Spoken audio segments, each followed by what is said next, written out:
Hello hello hello प्यारे बच्चों, नमस्ते, नमस्कार, सत श्री अकाल, आदाब। कैसे हैं आप सब? आई होप आप सब बढ़िया होंगे, आपकी पढ़ाई लिखाई बढ़िया चल रही होगी। मैं आपका प्यारा इंग्लिश एजुकेटर बाबा शिव सर सब बच्चों का करता हूं मोस्ट वेलकम परिश्रम यूपी बोर्ड 2027 बैच में। डियर स्टूडेंट्स, वंस अगेन जय Shri Radha Radha, good afternoon, good evening. क्या हाल चाल, क्या हाल चाल, क्या हाल चाल, कैसे हैं आप सब? जल्दी से एक बार मुझे चैट बॉक्स में बता दीजिए कैसी चल रही है आपकी पढ़ाई लिखाई। अब तो आपके स्कूल भी खुल गए होंगे कुछ बच्चों के।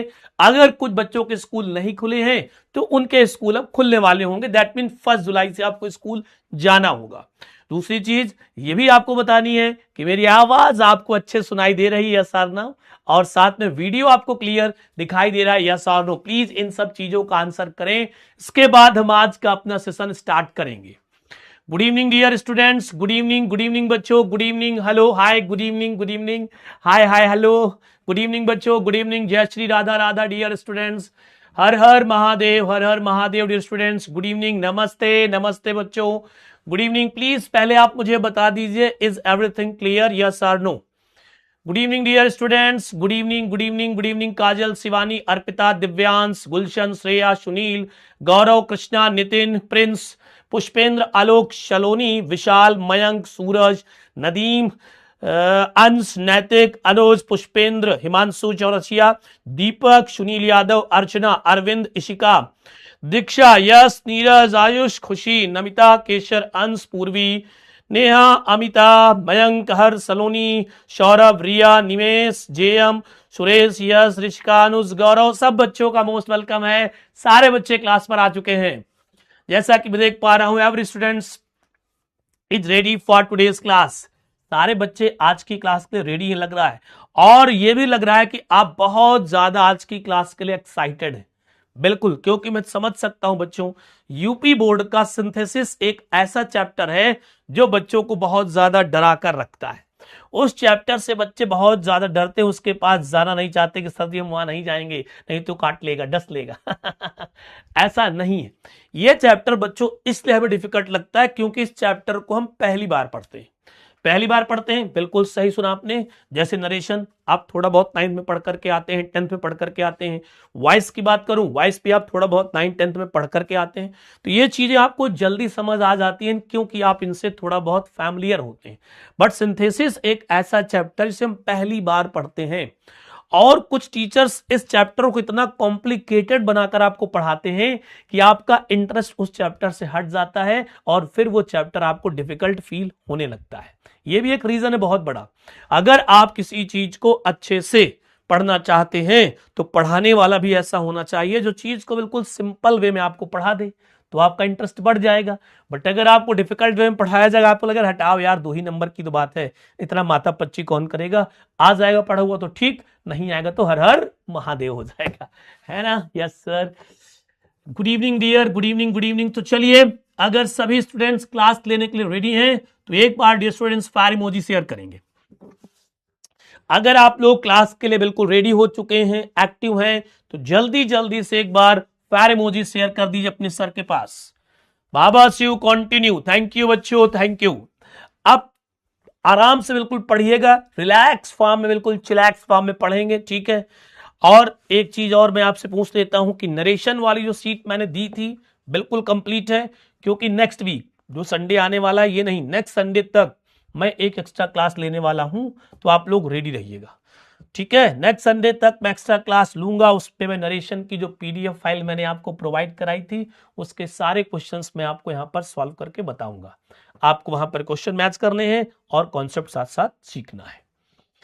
फायर इमोजी ये बता रही है कि सारे बच्चे क्लास के लिए बिल्कुल रेडी हैं और एक्टिव हैं, ठीक है बच्चों? तो स्टार्ट की जाए क्लास आज की। क्लास स्टार्ट करने से पहले थोड़ी सी बातचीत कर लेते हैं अपने इंग्लिश की। तो बच्चों, अगर आपका भी सपना है एनडीए क्रैक करना, सीडीएस क्रैक करना, एयरफोर्स में जाना या एसएससी क्रैक करना, कुछ बच्चों की जो फैमिली बैकग्राउंड होता है वो अच्छा नहीं होता है, बुरा मत मानिएगा, मैं सच बोल रहा हूँ। कुछ बच्चों का जो फैमिली बैकग्राउंड होता है वो ज्यादा इतना रिच नहीं होता है कि वो 3 4 या 5 साल तक वेट कर सकें, अपनी पढ़ाई कंटिन्यू कर सकें, क्योंकि उनके मम्मी पापा के पास इतना पैसा नहीं होता है कि वो लगातार आपके ऊपर पैसा खर्च करें। तो बहुत सारे स्टूडेंट्स ऐसे होते हैं जिन्हें जल्दी जॉब चाहिए होती है, तो वो बच्चे पुलिस की प्रिपरेशन करने लगते हैं, एयरफोर्स से करने लगते हैं, आर्मी करने लगते हैं, नेवी करने लगते हैं। कुछ बच्चे वनडे एग्जाम जैसे एसएससी हो गया कि सर जल्दी हमें जॉब मिल जाए तो ठीक है। तो अगर आप इन सब में से किसी में जाना चाहते हैं तो मैं आपको बता दूं कि जो चैप्टर आप पढ़ने जा रहे हैं बच्चों, इससे रिलेटेड क्वेश्चन आपको मिलेंगे। आप एसएससी की प्रिपरेशन करेंगे, इससे रिलेटेड आपको क्वेश्चन अब वहां पर भी पूछे जाते हैं, प्रेजेंट टाइम अब पूछे जाते हैं, पहले नहीं पूछे जाते थे। दूसरी चीज, एयरफोर्स में भी सिंपल कॉम्प्लेक्स कंपाउंड से रिलेटेड आपको क्वेश्चन मिलते हैं। तो ये चैप्टर आपके लिए इंपॉर्टेंट है क्लास 12 के साथ साथ अगर आप आगे आने वाले एग्जाम की तैयारी करेंगे जहां पर इससे क्वेश्चन बनते हैं, तो उन बच्चों के लिए भी इंपॉर्टेंट है, इसलिए बच्चों इसको हम लोग सीरियस पढ़ेंगे। मैंने कई बार क्लास में आपसे कहा है कि लिटरेचर को लेकर आप परेशान मत हो, लिटरेचर आपके एग्जाम में नहीं आएगी। इसीलिए आपने देखा होगा कि लिटरेचर में मैंने कम लेक्चर लिए हैं आपके। अगर आपने टाइम टेबल देखा, अपना प्लानर देखा होगा, तो उसमें देखना लिटरेचर की क्लासेस अपनी कम होंगी रेदर देन ग्रामर। ग्रामर की अपनी क्लासेस ज्यादा हैं क्योंकि हम ग्रामर में ज्यादा फोकस कर रहे हैं, क्योंकि अगर आपको ग्रामर समझ आ जाएगी तो इन फ्यूचर आपको भी किसी चीज की प्रॉब्लम इंग्लिश में नहीं होगी। तो चलिए शुरू करते हैं बच्चों आज की क्लास फुल एनर्जी के साथ। धीरे धीरे कॉन्सेप्ट समझेंगे, एक्सरसाइज करेंगे, क्वेश्चंस करेंगे, हर चीज पर फोकस करना है, ठीक है बेटा जी। हाँ बिल्कुल, अगर आपको नीट करना है, जेई करना है, अच्छी बात है। नीट जेई वाले बच्चों को मैं तो नहीं कहूंगा कि ये क्वेश्चन आपके एग्जाम में मिलेंगे, बट अगर आप इंग्लिश पढ़ेंगे, इंग्लिश में समझ डेवलप करेंगे तो अच्छी बात होगी। और फिर बोलता हूं, नीट और एग्जाम देने के लिए जो एक क्राइटेरिया फिक्स किया गया है एग्जाम में इतने % मार्क्स आने का, उस मार्क्स को गेन करने के लिए इंग्लिश और हिंदी दो ऐसे सब्जेक्ट हैं लैंग्वेज वाले जो आपकी बहुत हेल्प करते हैं। इसलिए दोनों लैंग्वेज के सब्जेक्ट को अच्छे से पढ़ना है ताकि जो नीट और जेई का क्राइटेरिया है वो आपका कम ना हो। कहीं ऐसा ना हो कि पूरी मेहनत आपकी 2 साल की बर्बाद चली जाए और आपके मार्क्स हिंदी और इंग्लिश में कम हो जाएं, जिसकी वजह से आपका जो क्राइटेरिया है वो आपको न मिल पाए और आप नीट और जेई की प्रिपरेशन ना कर पाए। ठीक है, ये कहने में मुझे अच्छा नहीं लग रहा है। आप कहेंगे सर डरा रहे हैं क्या? नहीं, मैं डरा नहीं रहा हूं बच्चों, मैं आपको सच्चाई से वाकिफ करा रहा हूं, इसलिए प्लीज इस मेरी बात को ध्यान से सुनना और अमल भी करना अपनी लाइफ में। ठीक है, तो चलिए स्टार्ट करें। क्या कहते हैं बच्चे? चलिए स्टार्ट करें। हाँ बेटा, सीयूईटी में इस तरह के क्वेश्चन आते हैं। अगर आप सीयूईटी के थ्रू सेंट्रल यूनिवर्सिटीज में जाना चाहते हैं तो भी आपको ये चैप्टर अच्छे से पढ़ना, इवन आपको पूरी ग्रामर अच्छे से पढ़नी है। कोई बच्चा भी हो, ग्रामर आपको अच्छे से पढ़नी। नर्सिंग वाले बच्चे अगर यहाँ पर सुन रहे हैं तो उनके एग्जाम में भी इस तरह के क्वेश्चन देखने को मिलते हैं। यूपीएससी वाले एग्जाम बच्चे अगर देने की सोच रहे हैं, सी सेट देना पड़ेगा उनको, तो बच्चों इस तरह के क्वेश्चन आपको वहां पर लैंग्वेज में देखने को मिलते हैं, इंग्लिश और हिंदी में। ठीक है, चलिए तो स्टार्ट करें बच्चों, क्या कहते हैं? रेडी? तो चलिए बच्चों स्टार्ट करते हैं। जैसा कि आप यहां पर देख चुके हैं और जान भी चुके होंगे कि सर आज की क्लास में आप पढ़ाएंगे हमको क्या बेटा? सिंथेसिस। आज की क्लास में मैं आपको क्या पढ़ाने वाला हूं बच्चों? सिंथेसिस पढ़ाने वाला हूं। क्या पढ़ाऊंगा बेटा? सिंथेसिस पढ़ाऊंगा। ठीक है, क्लियर है? लेक्चर 1 है, इसका एक लेक्चर हमें और मिलेगा, 2 लेक्चर में कंप्लीट करेंगे। रिकैप आप प्रीवियस लेक्चर की बात करें बच्चों तो इससे पहले जो हमने क्लास ली थी उसमें अपने फ्लेमिंगो बुक का अपना चैप्टर नंबर बच्चों कौन सा पढ़ा था? यहां पर हम लोगों ने 4, that is the rat trap. ये चैप्टर कंप्लीट हो गया है। अगर आप पहली बार क्लास में आए बच्चों तो पिछले जितने भी लेक्चर्स मैंने लिए हैं उन सारे लेक्चर्स को आप अच्छे से देखिए, उनके नोट्स प्रिपेयर करिए। ठीक है, वो भी जरूरी देखना। फिर आगे चलते हैं बच्चों। अगर आज बात करते हैं topics to be covered, sir आज आप कौन कौन से टॉपिक्स कवर करेंगे, आज कौन कौन से टॉपिक्स इसमें पढ़ाने वाले हैं, तो जान लेते हैं। मेन जो बच्चों अपना टॉपिक है वो रहने वाला है बच्चों सिंथेसिस। और सिंथेसिस में जो आज हम सब टॉपिक पढ़ेंगे बच्चों वो हमारे पास कौन सा है बच्चों? Simple sentence. कौन सा है बेटा जी? सिंपल सेंटेंस, याद रखिएगा। ठीक है, सिंपल सेंटेंस। इसके बाद जो नेक्स्ट क्लास होगी उसमें हम पढ़ेंगे कॉम्प्लेक्स एंड कंपाउंड सेंटेंस। ठीक है, चलो आगे चलते हैं। सिंथेसिस की ओर ही रहेंगे सर, बिल्कुल। Synthesis synthesis synthesis. चलो तो सबसे पहले बच्चों थोड़ी सी एग्जाम रिलेटेड बातचीत कर लेते हैं। किस रिलेटेड बच्चों? एग्जाम रिलेटेड बातचीत कर लेंगे। यस सर, एग्जाम रिलेटेड अगर बातचीत में करूं तो सबसे पहले मैं आपको बता दूंगा सर मार्क्स। सर जो ये हम सिंथेसिस चैप्टर पढ़ रहे हैं कितने मार्क्स का आता है? तो बच्चों बता दो 2 मार्क्स का। कितने मार्क्स का बच्चों आएगा? 2 मार्क्स का बच्चों सिंथेसिस आपके एग्जाम में आएगा। ठीक है, अगर कोई आपसे पूछता है कि क्या सर जी यहां पर ऑप्शन, अगर कोई आपसे पूछता है कि ऑप्शन मिलेगा, तो सीधा सा मैं आंसर दूंगा यस। एग्जाम में ऑप्शन मिलेगा सर? हाँ बेटा, एग्जाम में ऑप्शन मिलने वाला है आपको। एग्जाम में आपके लिए बच्चों 2 क्वेश्चंस दिए जाएंगे। कितने क्वेश्चंस आएंगे? 2 क्वेश्चंस एग्जाम में दिए जाएंगे, उनमें से एक क्वेश्चन आपको करना होगा। ठीक है, एक छोटी सी और टिप्स दे देता हूं बच्चों, कोई दो टॉपिक्स अच्छे से रेडी करिए। कोई दो टॉपिक अच्छे से रेडी करें। सर ये 2 टॉपिक का मतलब क्या है बच्चों? सिंथेसिस में अपने पास 3 टॉपिक हैं, सब टॉपिक। एक है सिंपल, एक है कॉम्प्लेक्स, और एक बच्चों कौन सा है? कंपाउंड। याद है ना आपको? तो यहां पर कहता है कि आपको करना क्या है कि सिंपल, कॉम्प्लेक्स, कंपाउंड में से कोई भी 2 जो आपको इजी लगे, वो आप 2 टॉपिक अच्छे से तैयार कर लीजिए। सिंपल कॉम्प्लेक्स पढ़ लीजिए, सिंपल कंपाउंड पढ़ लीजिए, या कॉम्प्लेक्स कंपाउंड पढ़ लीजिए। कोई 2 टॉपिक अच्छे से पढ़ना है, सिंपल, कॉम्प्लेक्स, कंपाउंड में से तीनों सेंटेंसेस में कोई 2 टॉपिक्स आपको अच्छे से तैयार करना है, ओनली 2।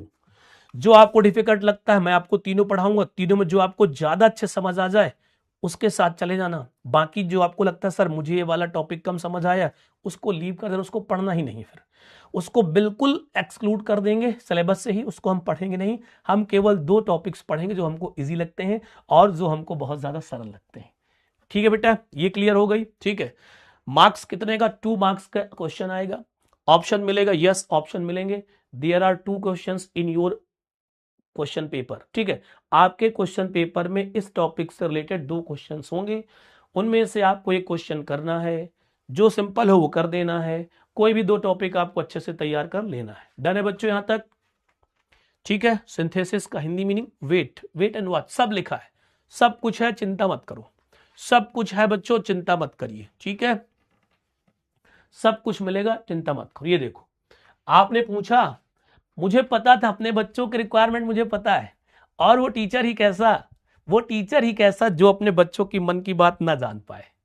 इतने दिन से मैं आपको पढ़ा रहा हूं, मैं जानता हूं कि आपको किस समय किसकी नीड होगी और आप क्या मुझसे पूछना चाहते हैं, आपका डाउट क्या होगा, मैं समझ सकता हूं। आपने पूछा, आ गया। हिंदी मीनिंग की बात करेंगे सबसे पहले। सर जी किसकी बात करेंगे? हिंदी मीनिंग का, कि सर सिंथेसिस का हिंदी मीनिंग क्या होता है? तो सिंपल, मैंने वाक्यों को जोड़ना। ठीक है, सिंथेसिस का जो बच्चों हिंदी मीनिंग होता है उसे हम लोग बोलते हैं बेटा जी वाक्यों को जोड़ना। क्या बोलते हैं डियर? वाक्यों को जोड़ना। अब इसकी डेफिनेशन देख लीजिए। डेफिनेशन का आपके एग्जाम से कोई लेना देना नहीं, मैं फिर बोल रहा हूं, डेफिनेशन का आपके एग्जाम से लेना देना नहीं है। केवल टॉपिक को समझने के लिए हम डेफिनेशन समझ लेते हैं बच्चों। To combine 2 or more than 2 simple sentences into one new simple, complex or compound sentence is called synthesis। यही बात बच्चों हिंदी में लिख रखी है, हिंदी वाले बच्चे समझ लें। 2 या 2 से अधिक सिंपल सेंटेंसेस को मिलाकर एक नया सिंपल, कॉम्प्लेक्स या कंपाउंड सेंटेंस बनाना ही सिंथेसिस कहलाता है।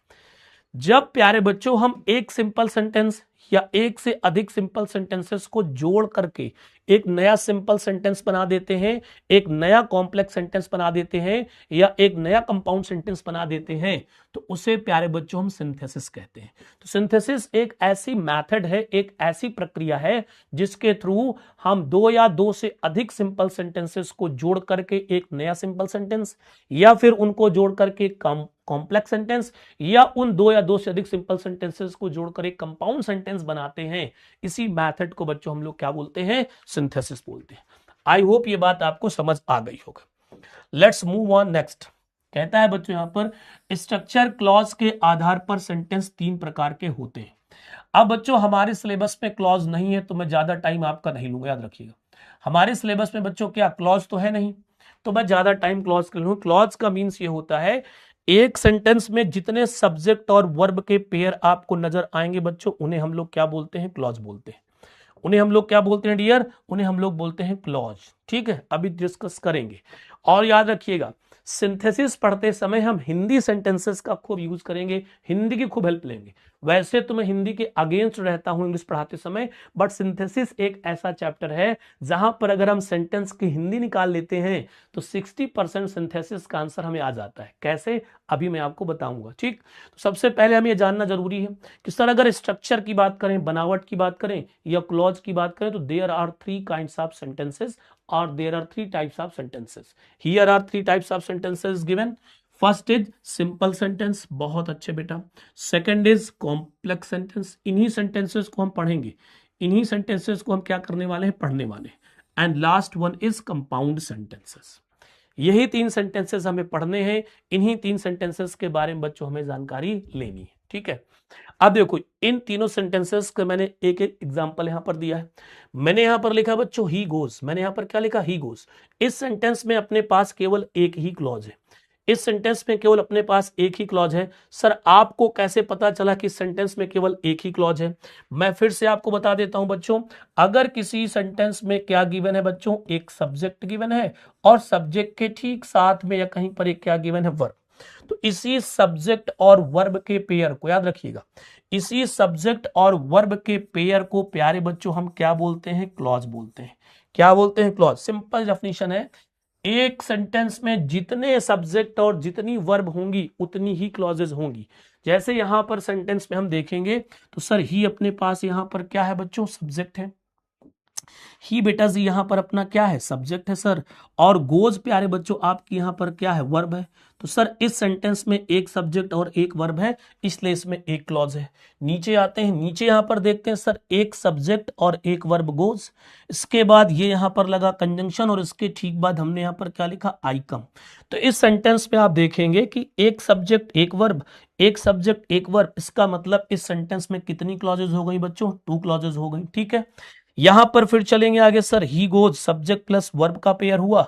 एंड के बाद सर आई कम, ये सब्जेक्ट वर्ब का पेयर हुआ। सर सेंटेंस ये एक ही है, सेंटेंस ये एक ही है, क्योंकि सेंटेंस का मीन्स होता है अगर फुल स्टॉप लगा है एक बार तो सेंटेंस एक ही होगा। क्या होगा बच्चों, सेंटेंस एक ही होगा। जितने फुल स्टॉप नजर आएंगे आपको उतने सेंटेंस होते हैं। ठीक है, कॉमा, सेमी कॉलम, कंजंक्शन से कोई फर्क नहीं पड़ता है। तो यहां का मीन्स ये हुआ कि सर फर्स्ट सेंटेंस भी है, सेकंड भी सेंटेंस है, थर्ड भी सेंटेंस, ये तीनों सेंटेंसेस हैं। लेकिन फर्स्ट सेंटेंस में सब्जेक्ट प्लस वर्ब का कॉम्बिनेशन सिंगुलर है, सॉरी सिंगल है तो 1 क्लॉज हुई। इसमें सब्जेक्ट वर्ब के जो कॉम्बिनेशन है सर 2 है, तो इसमें कितनी क्लॉजेज हुई, 2। नीचे वाले सेंटेंस में बच्चों कितनी क्लॉजेज हैं, 2। तो ये पता चलता है कि सर ये जो यहां पर दिए गए हैं क्या आपके सामने सेंटेंस, तो ये हमारा जो पहला सेंटेंस है ये कौन सा सेंटेंस आपका बनेगा बच्चों, सिंपल। सर दूसरा सेंटेंस कौन सा बनेगा, मैं आपको बता दूं, कॉम्प्लेक्स। ठीक है, और तीसरा कौन सा है सर, कंपाउंड। सर ये हम कैसे पहचानेंगे कि कौन सा सिंपल है, कौन सा कॉम्प्लेक्स है, कौन सा कंपाउंड है? यही तो आपको मैं पढ़ाने जा रहा हूं, यही प्यारे बच्चों मैं आपको आज क्या करने जा रहा हूं, पढ़ाने जा रहा हूं। तो इस चीज को आपको याद रखना पड़ेगा, क्या कि सर जी सिंपल सेंटेंस कोई भी ऐसा सेंटेंस जिसमें हम कोई कंजंक्शंस यूज नहीं कर सकते। सिंपल सेंटेंस बनाते समय हम किसी भी कंजंक्शन का यूज नहीं करते हैं, याद रखिएगा। कॉम्प्लेक्स और कंपाउंड यही 2 ऐसे सेंटेंसेस होते हैं जिनमें बच्चों हम किसका यूज करते हैं, कंजंक्शन का। किसका बच्चों, कंजंक्शन का। जैसे एंड है वर्ड, ये एंड वर्ड यहां पर क्या है बच्चों, कंजंक्शन। ये किसका काम कर रहा है, ये यहां पर 2 क्लॉजेस को ऐड करने का, जोड़ने का काम कर रहा है, कनेक्ट करने का काम कर रहा है, इसलिए कंजंक्शन। यहां पर डियर अगर आप देखेंगे बच्चों गौर से तो यहां पर अपने पास ये WH वाला जो वर्ड आपको नजर आ रहा लिखा हुआ यहां पर क्या बच्चों, व्हेन। ये हमारे सेंटेंस में किसका फंक्शन कर रहा है, ये हमारे सेंटेंस में बच्चों किसका फंक्शन कर रहा है, कंजंक्शन का। तो कॉम्प्लेक्स और कंपाउंड सेंटेंस में हम कंजंक्शन का यूज करते हैं 2 सेंटेंसेस को कनेक्ट करने के लिए, या 2 क्लॉजेस को कनेक्ट करने के लिए, या 2 फ्रेजेस को कनेक्ट करने के लिए। ये काम कौन करता है, कंजंक्शन करता है, ये बात हम जानते हैं। तो जब हम सिंपल सेंटेंस पढ़ेंगे तो हमारे माइंड में बिल्कुल क्लियर होना चाहिए कि सर 2 या 3 या 4 सिंपल सेंटेंस कनेक्ट करेंगे एक सिंपल के लिए, बट किसी भी सिंपल सेंटेंस में हम कंजंक्शन नहीं यूज कर पाएंगे। ठीक है, क्या नहीं यूज कर पाएंगे? कंजंक्शन। ये दिमाग में अपनी बात को सेट कर लीजिए। सर अगर कॉम्प्लेक्स कंपाउंड बनाना है तो सर डेफिनेटली कोई ना कोई कंजंक्शन लाना है, ये बात सेट कर लीजिए। अब अगर हमें पता चल जाए कि सर कॉम्प्लेक्स सेंटेंस में कौन से कंजंक्शंस आते हैं, कंपाउंड सेंटेंस में कौन से कंजंक्शंस आते हैं, तो आप इजिली सेंटेंस का आंसर कर सकते हैं, क्वेश्चन का आंसर कर सकते हैं। इन दोनों की बात हम कल करेंगे, क्योंकि आज हम ये पढ़ नहीं रहे हैं। बेसिक मैं आपको सिखा रहा हूं, बेसिक सीख गए। सर स्ट्रक्चर की बात करें, बनावट की या क्लॉज की बात करें, there are 3 kinds of sentences, simple sentence, complex sentence, compound sentence. Sir simple sentence में हम एक ही क्लॉज यूज करते हैं, कॉम्प्लेक्स और कंपाउंड सेंटेंस में कम से कम 2 क्लॉजेज होनी चाहिए, 2 से ज्यादा हो सकती हैं, बट एटलीस्ट 2 क्लॉजेज होना मैंडेटरी है। सर जी जब कंजंक्शन का यूज करते हैं तो उससे कॉम्प्लेक्स और कंपाउंड सेंटेंस बनता है। आपकी जानकारी के लिए बता दें, अगर किसी सेंटेंस में आप कोऑर्डिनेटिंग कंजंक्शन यूज करते हैं तो वो आपका कंपाउंड सेंटेंस होता है, और अगर आप किसी सेंटेंस में सब ऑर्डिनेटिंग कंजंक्शंस का यूज करते हैं तो बच्चों वो आपका क्या होता है? यस, कॉम्प्लेक्स सेंटेंस होता है। आई होप ये बात आपको समझ आ गई होगी। और अगर कोई आपसे पूछता है कि आप सेंटेंस के टाइप बताइए, तो पहले आपको यही टाइप बताने होते हैं सेंटेंस के, assertive, interrogative, imperative, exclamatory and optative. These are parts of simple sentence. ये सब सिंपल सेंटेंस के ही पार्ट होते हैं, क्योंकि पहले स्ट्रक्चर बना है फिर जाकर के मीनिंग आई है। तो वो मीनिंग के अकॉर्डिंग 5 सेंटेंस होते हैं और ये स्ट्रक्चर के अकॉर्डिंग बच्चों 3 सेंटेंसेस होते हैं। ठीक है, अब सीधे हम पढ़ने जा रहे हैं बच्चों, क्या? Simple sentence. तो हम आज बातचीत किसकी करेंगे बच्चों? सिंपल सेंटेंस की। अभी कॉम्प्लेक्स कंपाउंड को माइंड से निकाल दो, बिल्कुल बिल्कुल इरेज कर दो। सिंपल के बारे में जितनी जानकारी ले सकते हैं, जितनी इंफॉर्मेशन ले सकते हैं, लेते रहिए। क्या लिया सिंपल में? सर एक ही क्लॉज होनी चाहिए। सर क्लॉज का मीनिंग एक सब्जेक्ट एक वर्ब। यस, पूरे सेंटेंस में एक सब्जेक्ट और एक वर्ब होनी चाहिए, वो हमारा सिंपल होगा। सर सिंपल सेंटेंस में कोई कंजंक्शन नहीं आएगा, that, which, who, why, where, unless, until, if, whether, ये सब हम सिंपल सेंटेंस में कभी यूज नहीं कर पाएंगे। ठीक है बच्चों, क्लियर है कहानी? यहां तक डन है सबको? सेट है? Any problem? No sir. अगर आ गया ही बिल्कुल बेसिक तो एक बार ठोको फायर इमोजी।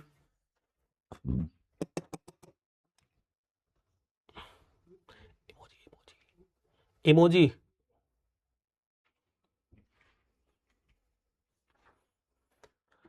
इमोजी नहीं आ रही, रिफ्रेश करो।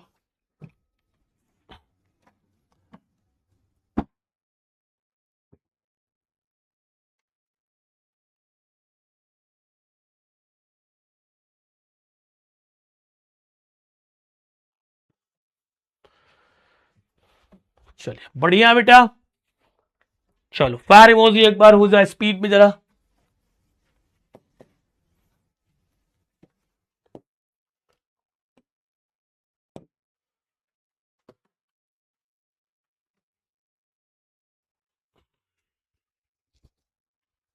चलिए आगे चलते हैं बच्चों, धीरे धीरे सिंपल सेंटेंस की ओर पढ़ेंगे और देखना बिल्कुल इजी लगेगा। A simple sentence is a sentence that consist of just one independent clause. अगर आपको इसकी हिंदी लिखनी है तो मैं बोल रहा हूं, आप हिंदी बाद में लिख लीजिएगा, बट आप हिंदी मीडियम से इंग्लिश मीडियम से बच्चों डजंट मैटर, इतनी छोटी बहुत इंग्लिश बोलने का सीखें, इंग्लिश लिखने का सीखें, जिससे आपकी इंग्लिश क्या होगी? इंप्रूव होगी। मैं जानबूझकर थोड़े बहुत बाइलिंगुअल फॉर्म में लेकर के आता हूं, ठीक है, ताकि आपको इंग्लिश से थोड़ा सा लगाव हो जाए, इंग्लिश से थोड़ा सा प्यार हो जाए। क्या हो जाए? प्यार। इतनी पढ़ाई ना करो कहीं प्यार ना हो जाए, ठीक है। कहता है a simple sentence is a sentence. एक सिंपल सेंटेंस ऐसा सेंटेंस होता है that consist of just one independent clause, जिसमें एक इंडिपेंडेंट क्लॉज होती है। इंडिपेंडेंट क्लॉज मतलब एक सब्जेक्ट वर्ब का पेयर। कुछ मत पढ़ो, समझ लो। जिस सेंटेंस में केवल एक क्लॉज होगी, सर ने पीछे बताया था, सब्जेक्ट वर्ब का पेयर मिल जाएगा अकेला, तो वो आपका सिंपल सेंटेंस हो जाएगा। क्या हो जाएगा? सिंपल। ये बहुत इंपॉर्टेंट है, ये लाइन बहुत इंपॉर्टेंट है। जिन स्टूडेंट्स ने इस लाइन को अच्छे से समझ लिया उनकी लाइफ जिंगल आला हो जाएगी। दैट मीन्स उनसे सिंपल सेंटेंस कभी गलत ही नहीं होगा। सर लाइन क्या है? Line is a simple sentence has only one finite verb. Simple sentence में केवल प्यारे बच्चों एक फाइनाइट वर्ब होती है। अभी हम इस फाइनाइट वर्ब के बारे में बात करेंगे, परेशान मत होइए। कुछ बच्चे तुरंत लिख लेंगे, सर डाउट लिख दिया होगा, सर फाइनाइट वर्ब क्या होती है? तुरंत डाउट लिख दिया सर फाइनाइट वर्ब क्या। अरे रुक जाओ, क्लास तो कंप्लीट होने दो, उसके बाद डाउट पूछने का। पहले समझो, पढ़ो आराम से। कोई भी सिंपल सेंटेंस आपको मिलेगा उसमें एक ही बच्चों क्या होगी, फाइनाइट वर्ब होगी। जितने आप मीनिंग के अकॉर्डिंग सेंटेंसेस पढ़ते हैं ना, assertive, interrogative, imperative, exclamatory and objective, अगर बुक कोई आपके पास है या सेल्फ नोट्स आपके पास हैं जिनमें आपने सेंटेंसेस लिख रखे हैं, तो फटाफट से अभी देख लो, उसमें एक सब्जेक्ट और एक वर्ब का ही कॉम्बिनेशन मिलेगा, तभी उनको हम सिंपल सेंटेंस कहते हैं। ठीक है, और वो फाइनाइट वर्ब होती है जो उसमें एक वर्ब आपको मिलती है। A simple sentence has only one subject, ये भी आप जानते हैं कि सिंपल सेंटेंस में सर एक ही सब्जेक्ट होगा। सिंपल सेंटेंस में एक ही सब्जेक्ट होगा, अगर दो सब्जेक्ट्स हो जाएंगे तो या तो वो कॉम्प्लेक्स बन जाएगा या तो वो कंपाउंड बन जाएगा। ठीक है, आगे चलते हैं, कुछ यहां पर सीखेंगे थोड़ा सा। क्या सीखेंगे सर जी, यहां पर अगर बात करें बच्चों किसकी, सेंटेंस की, तो यहां पर ही अपने पास क्या है बेटा, सब्जेक्ट है। राइट्स अपने पास यहां पर क्या है बच्चों, वर्ब है। और अगर बात किसकी हो जाएगी बच्चों, अपोम की, या जिसे हम अपोयम बोलते हैं, आपको ऑब्जेक्ट। सेकेंड सेंटेंस यहां पर देखते हैं बच्चों, प्ले आपका वर्ब है, आई यहां पर प्यारे बच्चों क्या है, सब्जेक्ट है, और अमैच आपका क्या है, ऑब्जेक्ट। बात कुछ पल्ले पड़ रही है बेटा, बात कुछ पल्ले पड़ रही है क्या सर जी, बात पल्ले पड़ेगी क्या सर जी, बात पल्ले पड़ रही है आपको। ही यहां पर आपका क्या है बच्चों, सब्जेक्ट है, ओके डन। राइट्स बच्चों यहां पर आपकी क्या है, मेन वर्ब है, क्या है, मेन वर्ब। ठीक है, और इसी को हम बोलते हैं बेटा फाइनाइट वर्ब। क्यों बोलते हैं ये मैं आगे बता दूंगा, मैं आगे अभी बताऊंगा। पहले जितना मैं सीक्वेंस से आपको पढ़ा रहा हूं उतना पढ़ो, इधर उधर कुछ मत सोचना, कुछ भी नहीं सोचना, जो सर कह रहे हैं उसको ध्यान से सुनो। ये आपका सब्जेक्ट हुआ, ये आपकी मेन वर्ब हुई, इसे हम फाइनाइट वर्ब के नाम से भी जानते हैं। और ये बच्चों हमारे सेंटेंस में क्या हो जाएगा, ऑब्जेक्ट।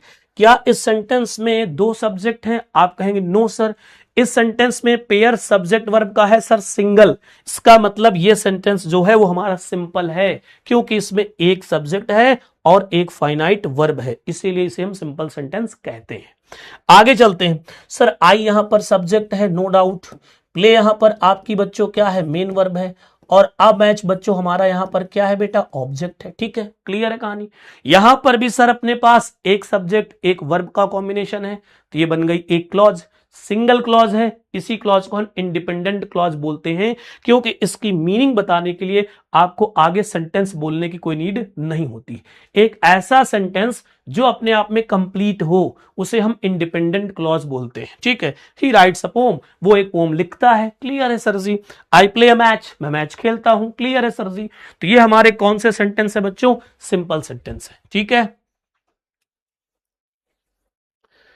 क्लियर है बेटा, बता दीजिए एक बार जल्दी, सारे बच्चे यहां तक क्लियर है, बता दीजिए फिर आगे चलते हैं। क्लियर है बच्चे,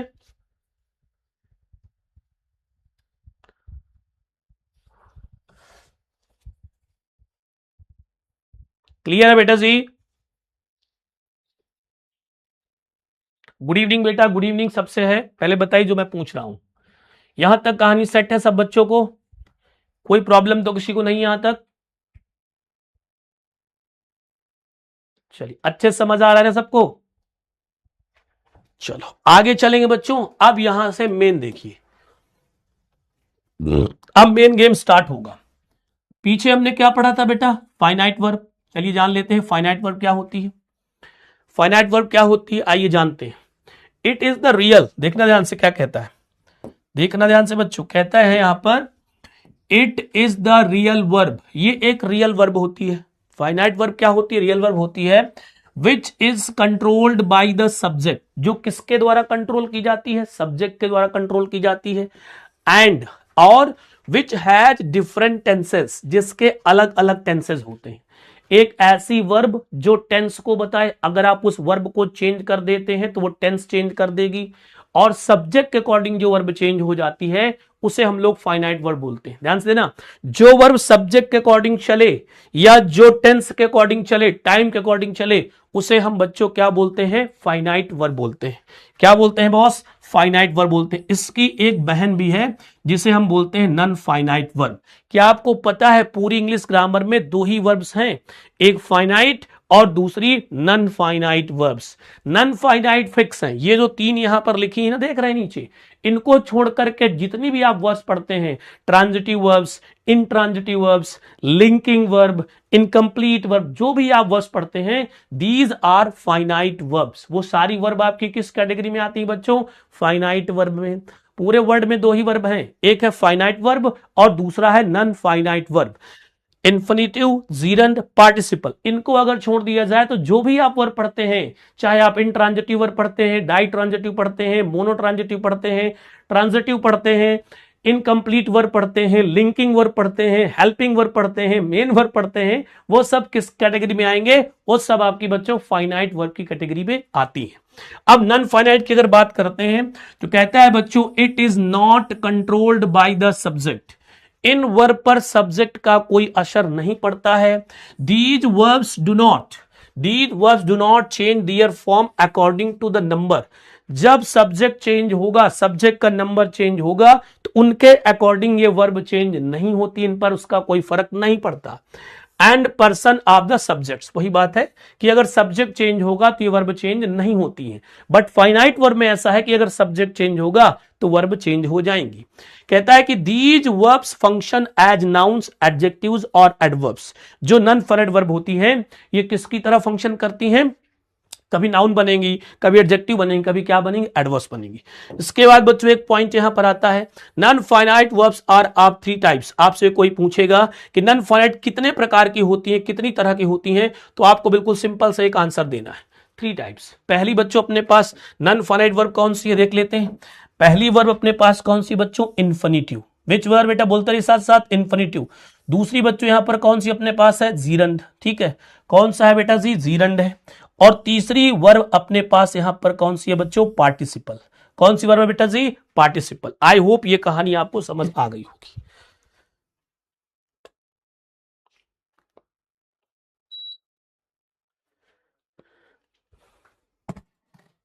ठीक है, क्लियर है कहानी? Yes or no? बता दीजिए जरा, बता दीजिए जरा। आप एग्जाम्पल समझिए, आप एग्जाम्पल से समझेंगे। किससे समझेंगे? एग्जाम्पल से।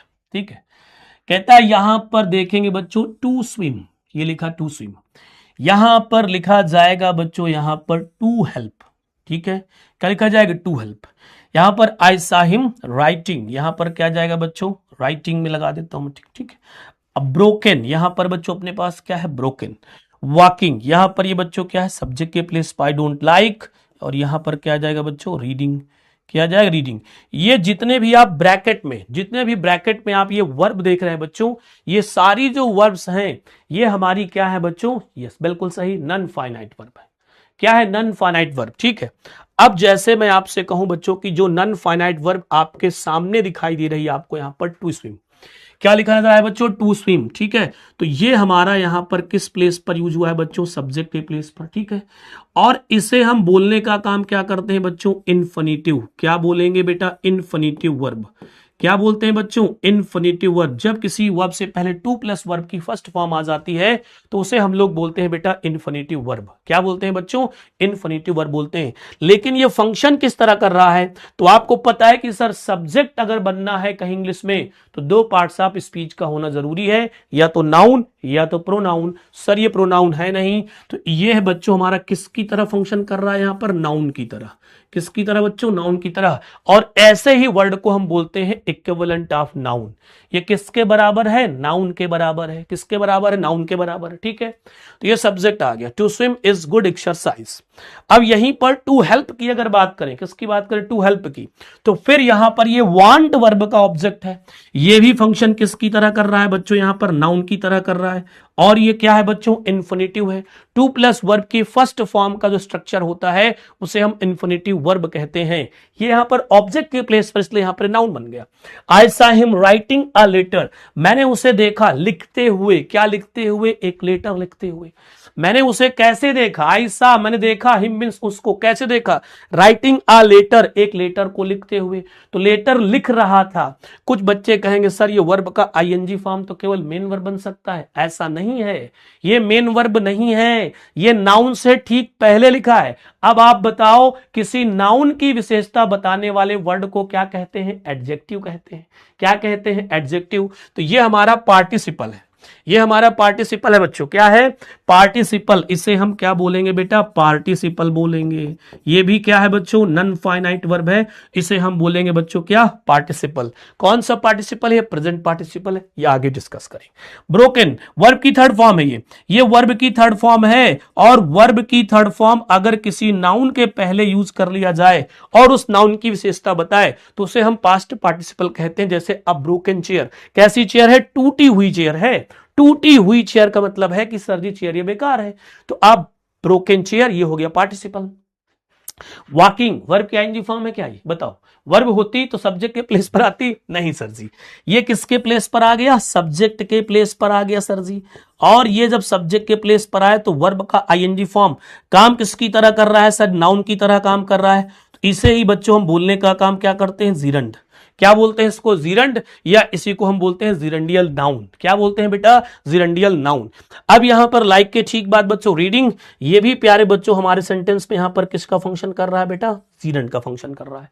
तो ये हमारी सारी नॉन फाइनाइट वर्ब हैं। नॉन फाइनाइट वर्ब में सर इन्फिनिटिव टू हो गया, जीरंड हो गया, पार्टिसिपल हो गया, इस तरह से सेंटेंस में यूज किए जाते हैं। मैंने पीछे कहा था ये नाउन का काम करते हैं, एडजेक्टिव का काम करते हैं, एडवर्ब का काम करते हैं। यहां इसने नाउन का काम किया, यहां इसने नाउन का काम किया, यहां इसने किसका काम किया है बच्चों? एडजेक्टिव का। दोनों राइटिंग और ब्रोकन जो ये पार्टिसिपल हैं, ये किसका काम कर रहे हैं बच्चों? एडजेक्टिव का। किसका फंक्शन कर रहे हैं बच्चों? ये एडजेक्टिव का फंक्शन कर रहे हैं। किसका फंक्शन कर रहे हैं गुरुजी? एडजेक्टिव का फंक्शन कर रहे हैं।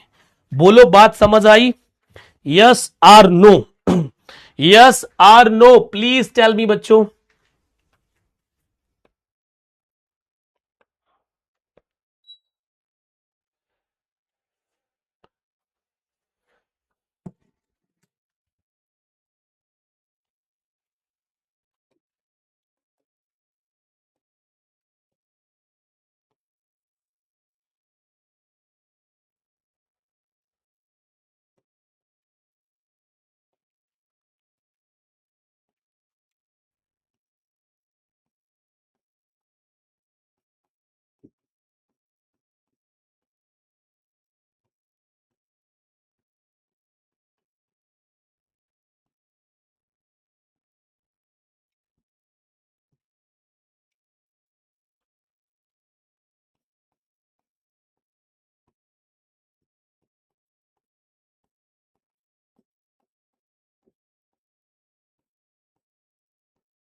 चलिए एक छोटा सा एग्जांपल जिसके थ्रू आपकी चीजें और क्लियर हो जाएंगी। थोड़ा सा कोशिश करता हूं और अच्छे से आपको समझाने की बेटा, ठीक है?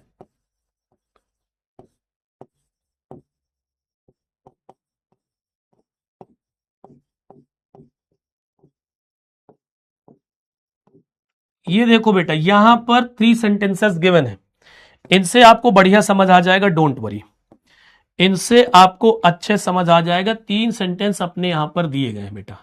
कितने सेंटेंस है बेटा यहां पर अपने पास? 3 सेंटेंस, ठीक है? देखो पहला सेंटेंस है I want to play a match. ध्यान देना बेटा, I want to play a match. तो यहां पर देखेंगे बच्चों हम लोग क्या कि ये टू प्ले एक वर्ब अपने पास यहां पर है, ठीक है?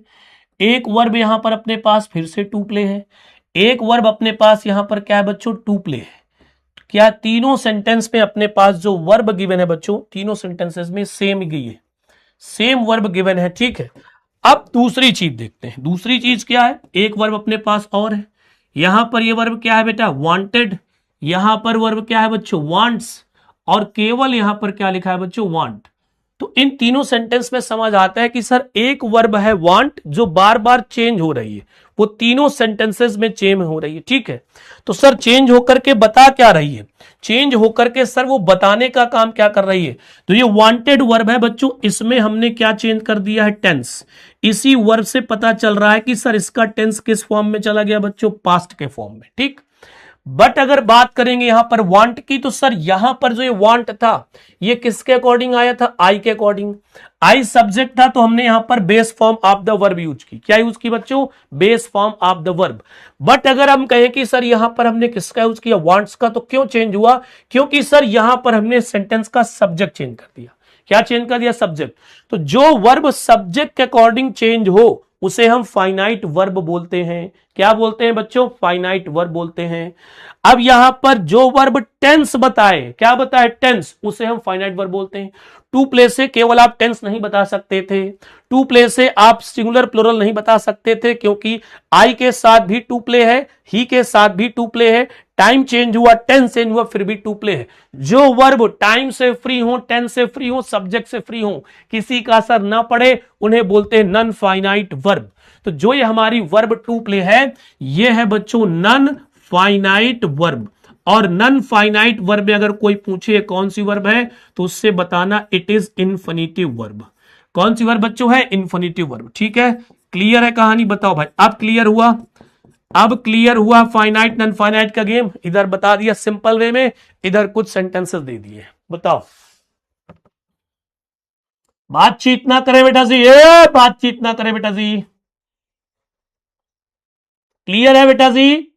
कौन कह रहा है रिकॉर्डेड लेक्चर है ये? कोई कह रहा है कि सर जी ये रिकॉर्डेड लेक्चर है। उधर तो मैं बहुत उड़ाऊंगा, अभी रिकॉर्डेड लेक्चर है।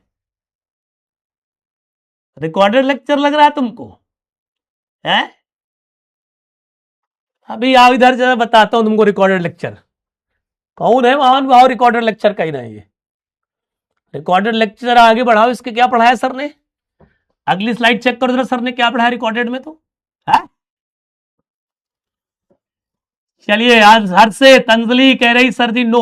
छुट्टी कौन रो रहा है? छुट्टी रोने लगी अभी इनको। छुट्टी, इतना अच्छा चैप्टर चल रहा है, छुट्टी।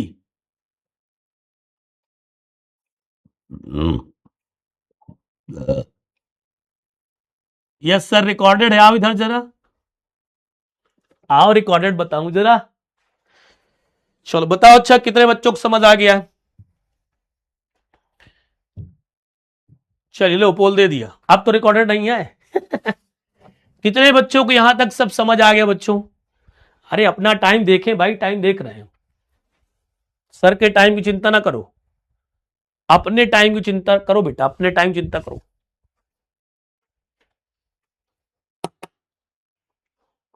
अपने टाइम की चिंता करो बेटा।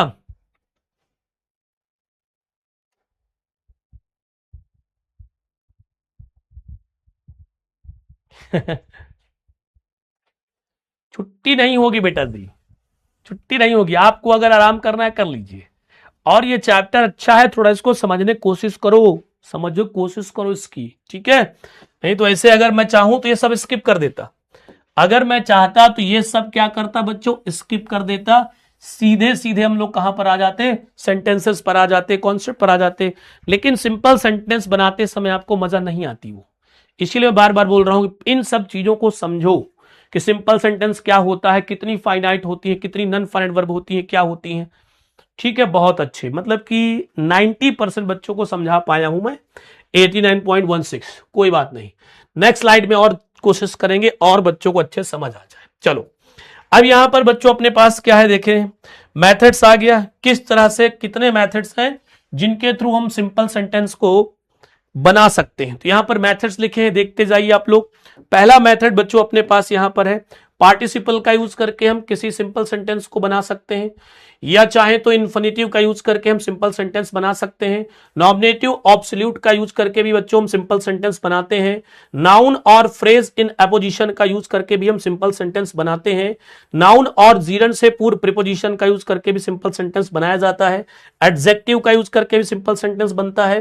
कंजंक्शन का भी यूज करके हम सिंपल सेंटेंस बनाते हैं। लेकिन एंड, ये कंजंक्शन हम सेंटेंस को जोड़ने के लिए नहीं करते हैं, दो वर्ड्स को जोड़ने के लिए करते हैं। हम सिंपल सेंटेंस में दो वर्ड्स को कनेक्ट करने के लिए एंड कंजंक्शन का यूज हम लोग कर सकते हैं। ठीक है बच्चों, अब आ जाओ, स्टार्ट करते हैं गेम। पहला कॉन्सेप्ट अपने पास क्या है? By using participle. First concept अपने पास क्या है बच्चों? By using participle. पार्टिसिपल का यूज करके कैसे हम बना सकते हैं एक सिंपल, चलिए देखते हैं। सर जी पहले पार्टिसिपल तो बताइए कि पार्टिसिपल क्या है। बिल्कुल बताऊंगा। ऐसा वर्ड, ध्यान देना बच्चों, ऐसा वर्ड जो एडजेक्टिव तथा वर्ब दोनों का कार्य करता है पार्टिसिपल कहलाता है। बढ़िया सर, तो गाना बन गया। ऐसा वर्ड जो एडजेक्टिव तथा किसका बच्चों, वर्ब का कार्य करता है पार्टिसिपल कहलाता है। ठीक है, एक ऐसा शब्द जो वर्ब का भी काम करे और किसका काम करे, एडजेक्टिव का। कैसे बताया था पीछे, ये देखो, ऐसा वर्ब ये वर्ब का भी काम करता है और किसका काम करता है, एडजेक्टिव का भी काम करता है ना। ठीक है, क्योंकि ये राइटिंग तो वर्ब है ना, बेस फॉर्म राइट है, राइट से ही बना है, इसीलिए इनको डबल पार्ट्स ऑफ स्पीच भी कहते हैं। क्या कहते हैं, डबल पार्ट्स ऑफ स्पीच। एक बार एसएससी में क्वेश्चन आया था कि डबल पार्ट्स ऑफ स्पीच किसे कहते हैं। 3-4 वहां पर नीचे क्या दिए थे, ऑप्शन दिए थे, उनमें से एक ऑप्शन दिया था बच्चों क्या, पार्टिसिपल का। क्या दिया था, पार्टिसिपल, और एक में दिया था मेन वर्ब, एक में कुछ और, नन ऑफ दीज, ये ऑप्शन थे। तो याद रखिए, इनको पार्टिसिपल जो होते हैं उन्हें डबल पार्ट्स ऑफ स्पीच भी कहते हैं। ठीक है, there are 3 kinds of participle. अगर कोई आपसे पार्टिसिपल के काइंड्स पूछता है तो आपको बताना क्या है बच्चों की 3 तरह के पार्टिसिपल होते हैं। पहला बच्चों कौन सा पार्टिसिपल होता है, प्रेजेंट पार्टिसिपल होता है सर जी। दूसरा बच्चों कौन सा होता है, पास्ट पार्टिसिपल होता है। और थर्ड कौन सा है बच्चों, परफेक्ट, फ्यूचर नहीं, याद रखिएगा। 3 पार्टिसिपल होते हैं। चलो फटाफट से सारे बच्चे तीनों पार्टिसिपल के नेम लिख कर दिखाएं। जल्दी से लिखो नेम तीनों के, present participle, past participle, perfect participle, तीनों लिखिए फटाफट, जल्दी से बेटा जी, जल्दी से तीनों लोग लिखें। हाँ, यहां पर ये टाइम गलत आ रहा है, 7:12 आपको नजर आ रहा होगा, ये टाइम गलत आ रहा है, सेटिंग इसकी ठीक नहीं है। सो प्लीज आप इसको इग्नोर करिए, अपनी पढ़ाई पर फोकस करिए, अपनी पढ़ाई पर फोकस करें। ठीक है बच्चों, ऐसा वर्ड जो एडजेक्टिव तथा वर्ब दोनों का कार्य करता है उसे हम क्या बोलते हैं, पार्टिसिपल बोलते हैं। There are 3 kinds of participle. Participle के बच्चों 3 तरह के होते हैं, present participle, past participle, perfect. अब इनकी अगर हम फॉर्मेशन की बात करें, स्ट्रक्चर की बात करें, तो कहता है प्रेजेंट पार्टिसिपल कैसे बनेगा, देख लेते हैं। प्रेजेंट पार्टिसिपल बनता है बच्चों मेन वर्ब की फर्स्ट फॉर्म में क्या ऐड कर देने से, आईएनजी ऐड कर देंगे। पास्ट पार्टिसिपल बच्चों क्या होता है, third form of the verb. जब हम third form of the verb को एज एन एडजेक्टिव यूज करते हैं, किसकी तरह यूज करते हैं, एडजेक्टिव की तरह, तो वो क्या बन जाता है बच्चों, वो हमारा बन जाता है पास्ट पार्टिसिपल। ठीक है, अगर परफेक्ट की बात करते हो तो हैविंग लगा देंगे और third form of the verb. इसके 2 स्ट्रक्चर होते हैं, एक्टिव वॉइस में इसका यूज करते हैं, और अगर इसका पैसिव वॉइस बनाना हो तो हैविंग के बाद केवल क्या ऐड कर देंगे, बीन, बाकी सेम स्ट्रक्चर रहेगा। और ये स्ट्रक्चर हम किस फॉर्म के लिए यूज करते हैं बच्चों, पैसिव वॉइस के लिए। ये जानना आपके लिए बहुत जरूरी है। Present past perfect, yes, present past perfect, बढ़िया, प्रेजेंट पास्ट परफेक्ट, ये तीनों चीजों पता है। आगे आ जाओ। अब ये क्वेश्चन आया कि sir ji when do we use present participle, हम प्रेजेंट पार्टिसिपल का यूज कब करते हैं। अब ये क्वेश्चन आया कि हम प्रेजेंट पार्टिसिपल का यूज कब करते हैं, तो आंसर यहां पर आपके सामने गिवन है बच्चों। क्या, दोनों सेंटेंसेस के सब्जेक्ट सेम हो। जो भी क्वेश्चन मिलेंगे आपको, उन क्वेश्चन में जो 2 सेंटेंसेस दिए होंगे वो सेम होने चाहिए सब्जेक्ट। ठीक है, मान लो 2 या 3 सेंटेंसेस दिए हैं तो उन दोनों या तीनों सेंटेंसेस के सब्जेक्ट कैसे होंगे बच्चों, सेम होंगे। फिर कहता है कि दोनों सेंटेंसेस की वर्ब्स अलग अलग हों, जो उनमें वर्ब दी होगी फाइनाइट वर्ब, वो दोनों अलग अलग होनी चाहिए, तो हम प्रेजेंट पार्टिसिपल का यूज करेंगे। दोनों कार्यों के बीच समय का अंतराल ना के बराबर हो, यानी एक कार्य खत्म होते ही दूसरा कार्य क्या हो जाए बच्चों, स्टार्ट हो जाए। ध्यान समझना मेरी बात को, ध्यान से समझो इस पॉइंट को। क्या कहता है बच्चों कि दोनों कार्यों के बीच समय का अंतराल ना के बराबर हो, यानी एक कार्य खत्म होते ही दूसरा कार्य क्या हो जाए बच्चों, स्टार्ट हो जाए। कार्य मीन्स क्या होता है, वर्ब। क्या होता है, वर्ब। क्रिया को हम कार्य बोलते हैं, वर्ब। तो जैसे पहले वाले सेंटेंस में कोई काम हुआ, उसके तुरंत बाद दूसरे वाले सेंटेंस में काम हो जाना चाहिए, या पहले वाले सेंटेंस का काम कंप्लीट नहीं हुआ, उसी के बीच में दूसरे वाले सेंटेंस का काम स्टार्ट हो जाए, या फिर कहता है कि दोनों काम साथ साथ होने लगे। तो इस सिचुएशन में हम प्रेजेंट पार्टिसिपल का यूज करते हैं। अब ये बताता क्या है, देखिए, it does not denote time but an unfinished और इनकम्प्लीट एक्शन सोज। ये टाइम नहीं बताएगा कि काम आपका कब हो गया है, इससे पता नहीं चलता है, बट ये बताता है कि जो भी काम हो रहा है वो भी कंप्लीट नहीं हुआ है, वो काम आपका कंप्लीट नहीं हुआ, ना समाप्त हुआ है। फिर कहता है बच्चों जब is are am was were main verb के फॉर्म में हो तो इसका जो बच्चों प्रेजेंट पार्टिसिपल होगा ना वो बच्चों क्या होगा, बीइंग होगा। आप 12th क्लास में आप जानते हैं कि सर जितनी भी हमारी बी वर्ब होती है इज एम आर, इनका यूज सेंटेंस में हम दो तरह से करते हैं, as a helping verb, as a main verb. जब ये सेंटेंस में अकेले आती हैं तो ये मेन वर्ब की तरह यूज की जाती हैं, और जब ये सेंटेंस में किसी दूसरे वर्ब की तरह आती है तो इन्हें हम हेल्पिंग वर्ब कहते हैं। ठीक, तो ये अगर ये सिचुएशन कहीं पर आपको दिखाई देगी तो हम लोग वहां पर किसका यूज करेंगे बच्चों, प्रेजेंट पार्टिसिपल का। अब इन चीजों को हम समझेंगे किसके द्वारा बच्चों, कुछ एग्जाम्पल के द्वारा। कुछ एग्जाम्पल के द्वारा समझने की कोशिश करते हैं सर। बिल्कुल, कहता है ही ड्रिव विथ स्वॉर्ड। ध्यान देना बच्चों, यहां का जो सब्जेक्ट है अपने पास वो बच्चों क्या, ही। दूसरे सेंटेंस में सब्जेक्ट यहां पर क्या, ही। वर्ब की बात करते हैं बच्चों तो यहां पर वर्ब आपका ड्रिव, सेकंड फॉर्म। अटैक्ड यहां पर वर्ब है, दैट मींस सर दोनों सेंटेंसेस के सब्जेक्ट सेम है और वर्ब्स दोनों अलग अलग हैं। अब एक्शन की बात करेंगे, हिंदी निकालेंगे तो बात समझ आ जाएगी। ही ड्रिव विथ स्वॉर्ड, उसने अपनी तलवार निकाली, उसने अपनी तलवार निकाली। ही अटैक्ड हिज एनिमी, और उसने अपने दुश्मन पर आक्रमण कर दिया। अब आप मुझे बताओ कि तलवार निकालने के तुरंत बाद आक्रमण होगा या तलवार निकालेगा, देखेगा कैसी है, चलाऊं ना चलाऊं, अरे इसमें धार कम लगी, तब तक आएगा दुश्मन खत्म कर देगा। तो सर एक काम हुआ उसके तुरंत दूसरा काम हो जाएगा बाद में, तो इसका मतलब सर यहां पर प्रेजेंट पार्टिसिपल लगेगा। अब प्रेजेंट पार्टिसिपल बनाना किसको है, किस वर्ब को, भाई एक फाइनाइट रखेंगे। अभी यहां पर दो फाइनाइट हैं, दो सब्जेक्ट हैं, एक सब्जेक्ट ले लेंगे, एक फाइनाइट ले लेंगे, जो दूसरा फाइनाइट है उसको चेंज करेंगे नन फाइनाइट में, और इसमें नन फाइनाइट क्या बनेगा, प्रेजेंट पार्टिसिपल। वर्ब की आईएनजी फॉर्म लगाएंगे, किसमें, जो काम पहले होगा, जो काम पहले होगा वो प्रेजेंट पार्टिसिपल में जाएगा। कौन सा काम पहले होगा, तलवार निकालने का या दुश्मन पर आक्रमण करने का, तो आप कहेंगे सर पहले तलवार निकाली जाएगी। बिल्कुल सही। तो इसका फर्स्ट फॉर्म लाएंगे तो फर्स्ट फॉर्म यहां पर क्या हो जाएगा, ड्रॉ।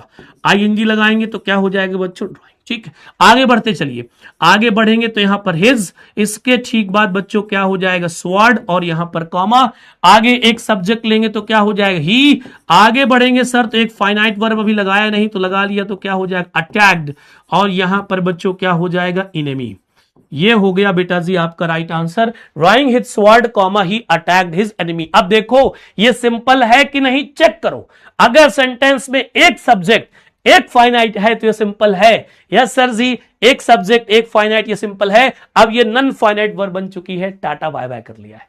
ठीक है, इसका मीनिंग है तलवार निकालते ही उसने अपने दुश्मन पर आक्रमण कर दिया। नीचे आ जाओ, सेकंड सेंटेंस में थोड़ा समझना, यहां पर क्या लिखा है, राहुल, और यहां पर क्या लिखा ही। कुछ बच्चे कहेंगे सर सब्जेक्ट अलग अलग है, नो, सब्जेक्ट अलग अलग नहीं है, सब्जेक्ट सेम है, बट आपको कंफ्यूज करने के लिए थोड़ा सा ट्रिक लगाई गई।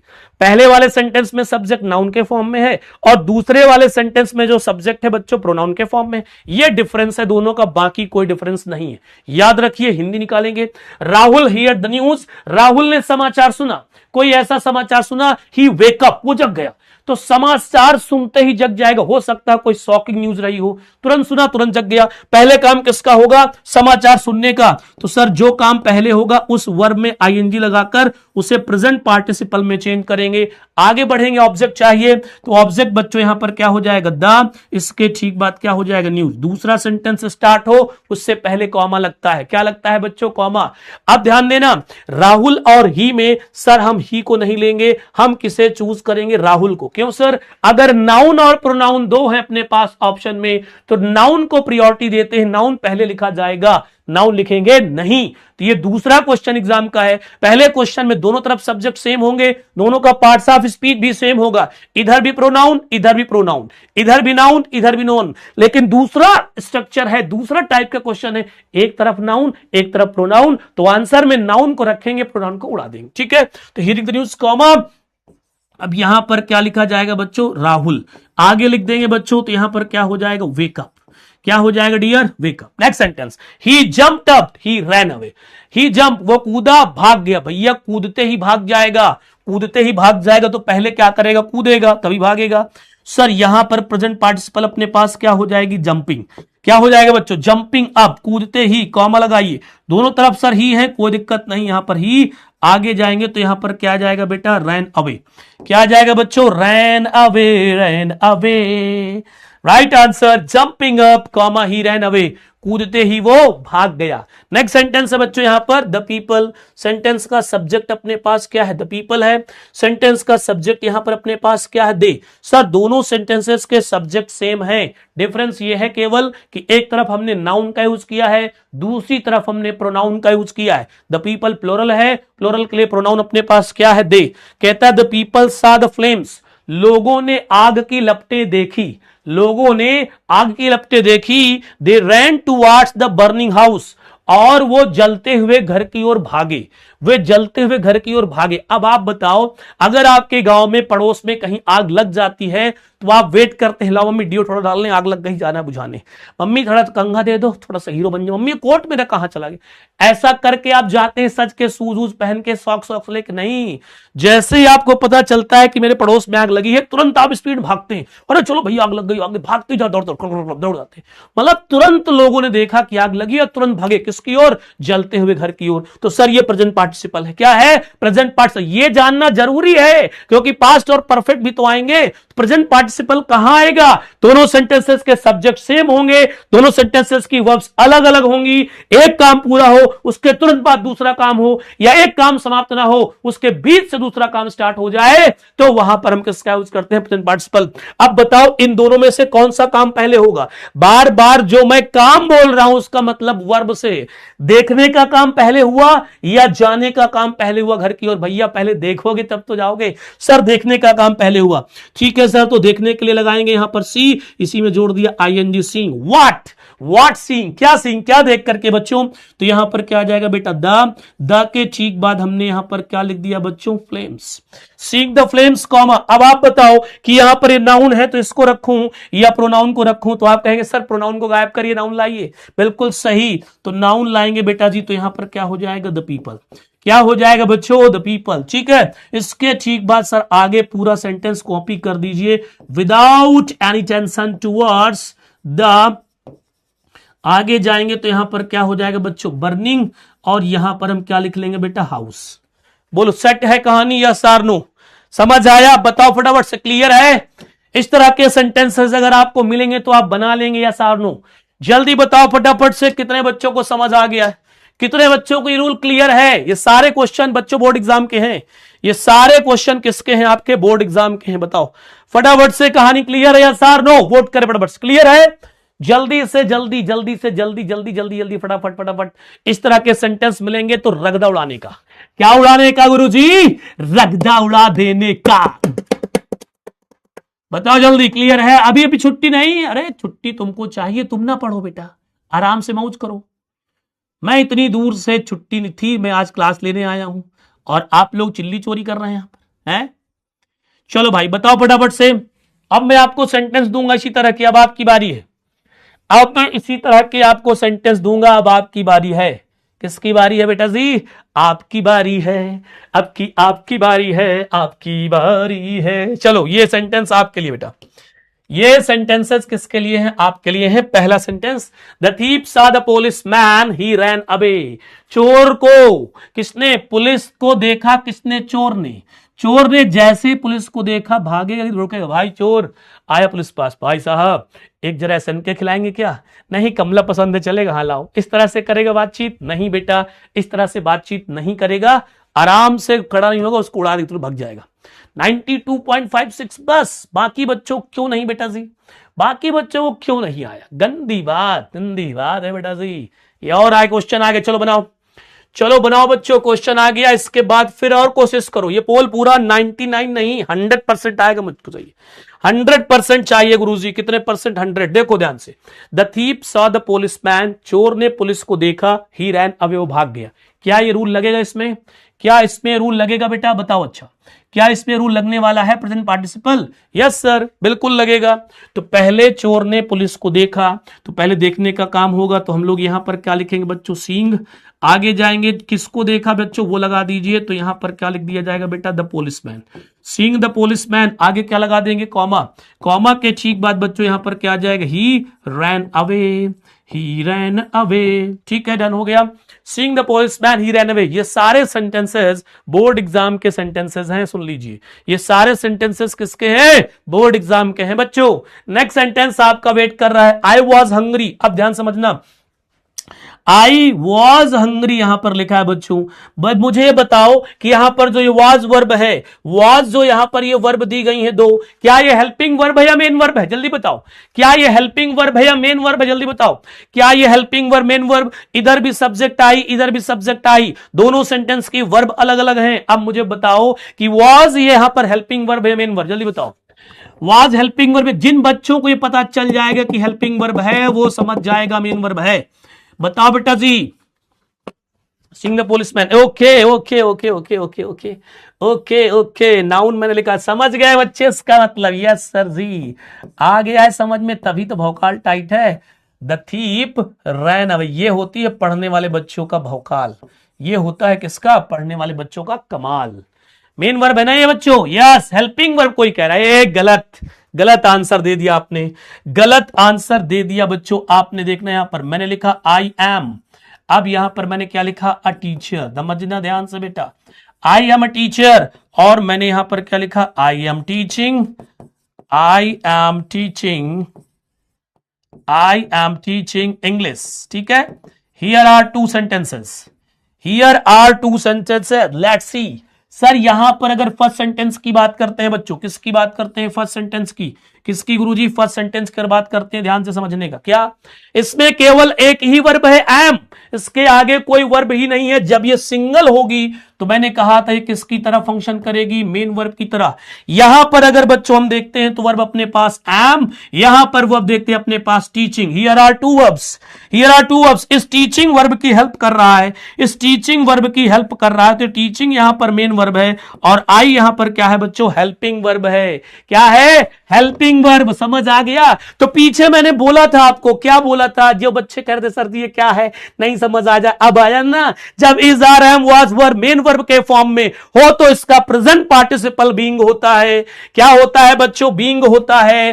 क्या होता है डियर, बीइंग। तो सबसे पहले हमने यहां पर किसका यूज करना, बीइंग। भाई सब्जेक्ट तो एक ही लेंगे, जैसे आएंगे स्टार्टिंग में था, जैसे सब जगह आएंगे स्टार्टिंग में था, वैसे यहां पर भी आईएनजी स्टार्टिंग में होगा। बी का first form be, is am are was verb का फर्स्ट फॉर्म बी होता है, इसलिए क्या लगा दिया यहां पर बच्चों, बीइंग।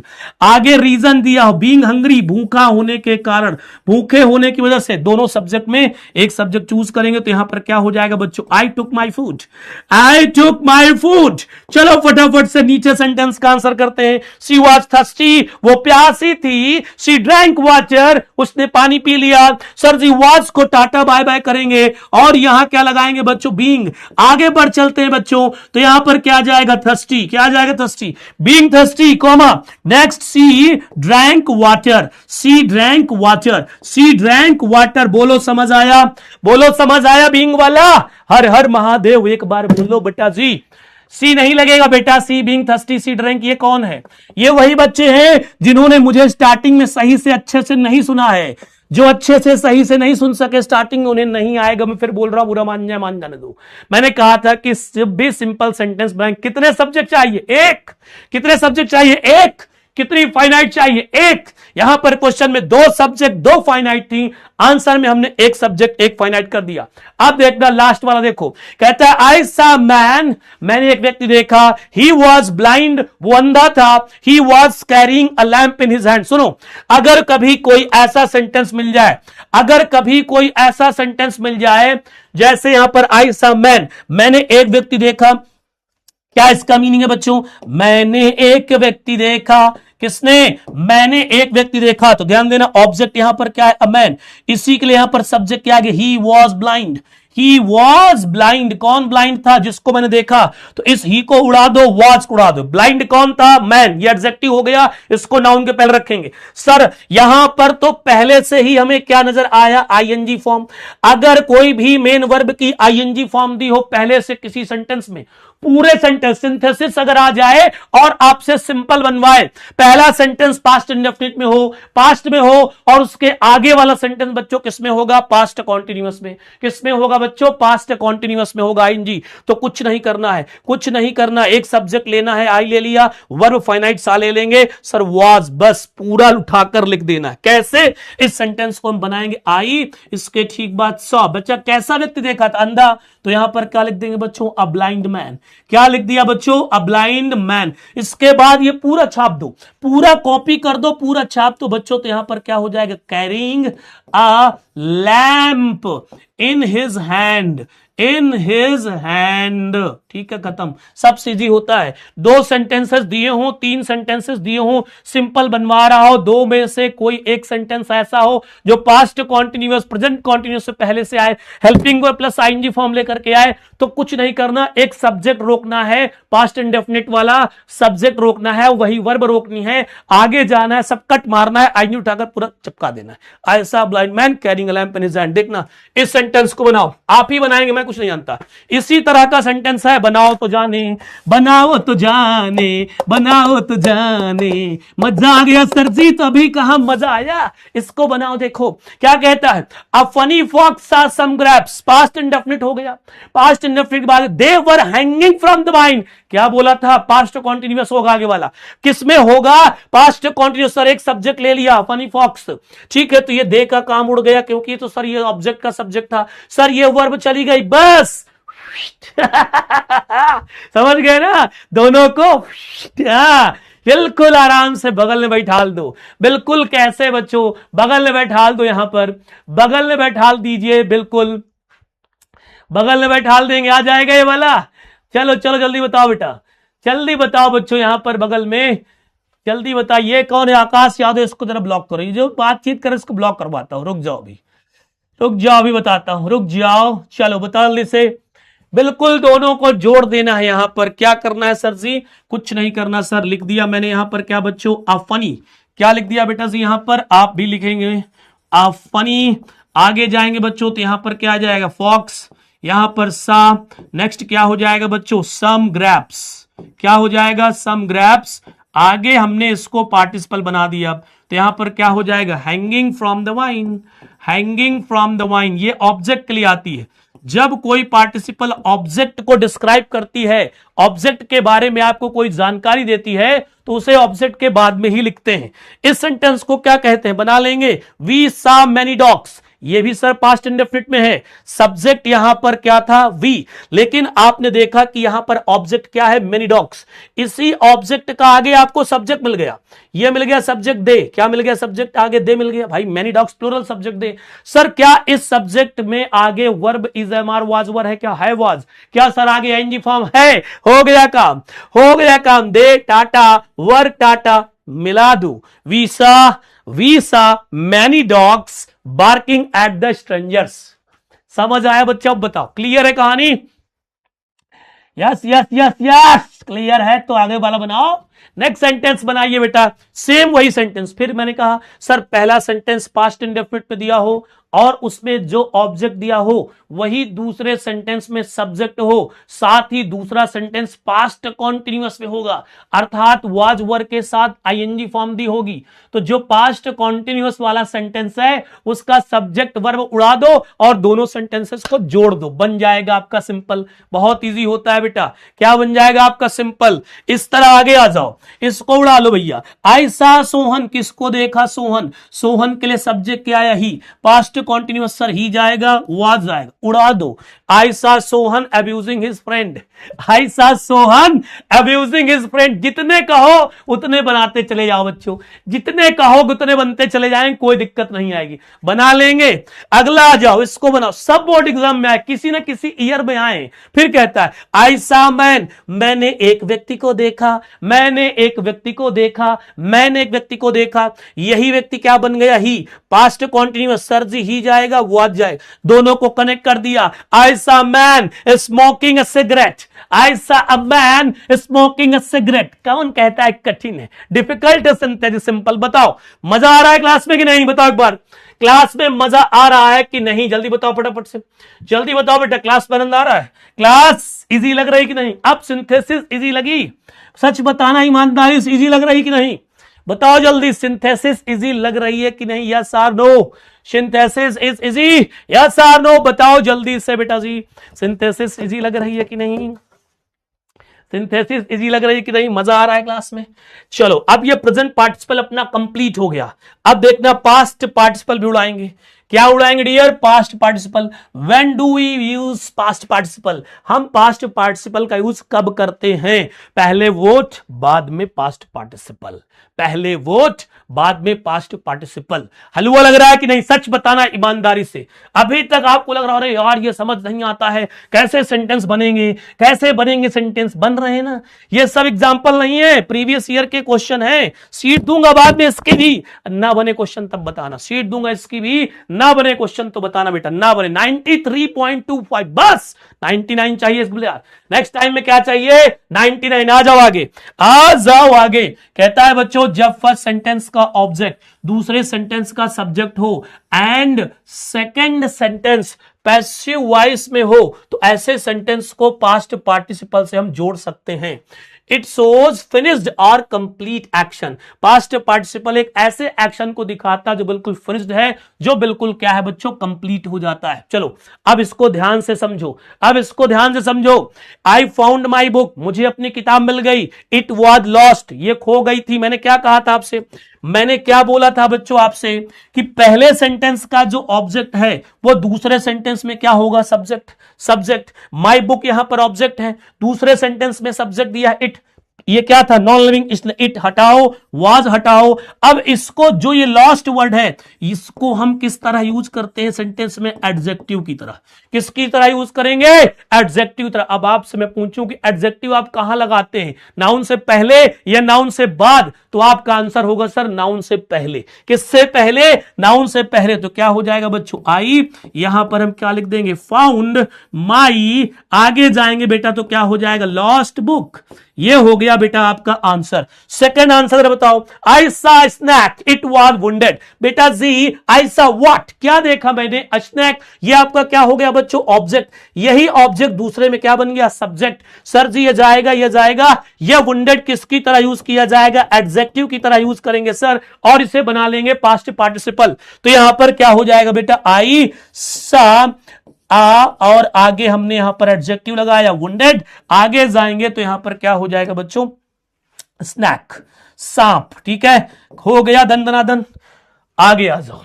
अब पास्ट पार्टिसिपल में ज्यादा रूल्स नहीं होते हैं, ज्यादा एग्जाम में नहीं पूछा जाता है, तो परेशान नहीं होना है। सीधे कहां पर चलते हैं बच्चों? When do we use perfect participle? कहता है कि हम परफेक्ट पार्टिसिपल कब यूज करते हैं? सेम सब्जेक्ट्स बच्चों इसमें भी आपको मिलेंगे, दोनों सेंटेंसेस में सेम सब्जेक्ट्स यहां पर भी आपको मिलने वाले हैं। ठीक, इसके बाद यहां पर डिफरेंट वर्ब्स, जो वर्ब्स हैं बच्चों वो आपकी कैसी हो जाएंगी? अलग अलग होंगी। इसमें भी ठीक है, बस ये यहां पर चेंज होगा।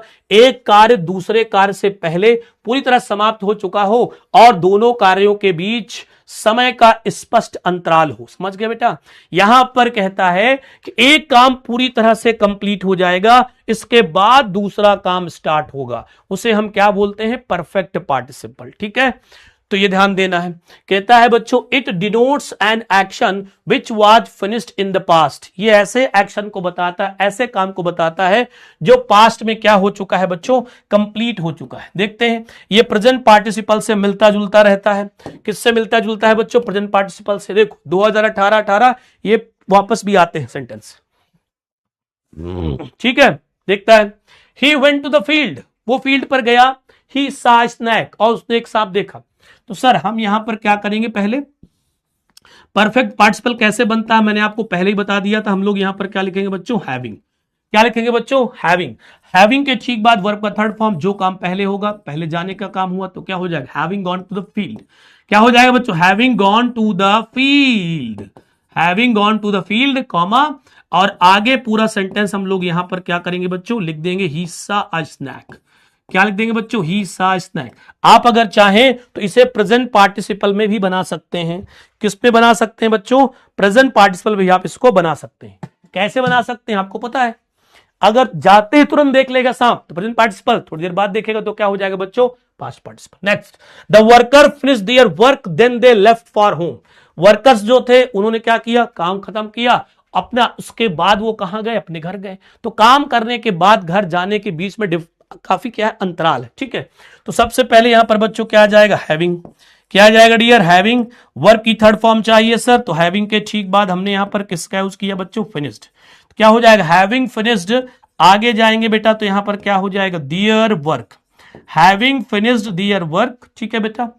और यहां पर कॉमा लगा दीजिए, इसके ठीक बाद द वर्कर्स लिखना पड़ेगा, क्योंकि यहां पर अपने पास नाउन्स है तो हम प्रोनाउन को क्या करेंगे बच्चों, प्रायोरिटी नहीं देंगे, द वर्कर्स।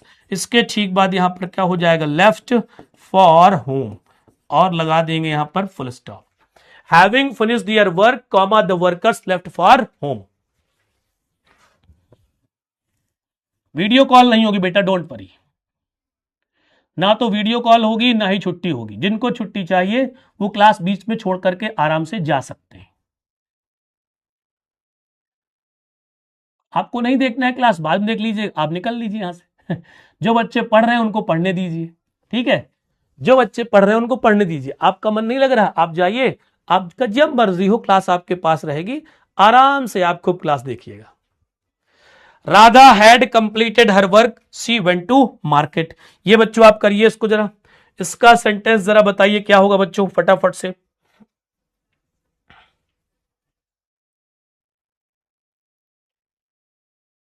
इसका आंसर बताइए जरा। चलो आगे चलते हैं बच्चों, यहां पर देखेंगे हम लोग किसका, बाय यूजिंग नॉमिनेटिव ऑब्सोल्यूट। ये भी एग्जाम में बहुत पूछा जाता है, ये एग्जाम में क्वेश्चन बहुत ज्यादा पूछा जाता है।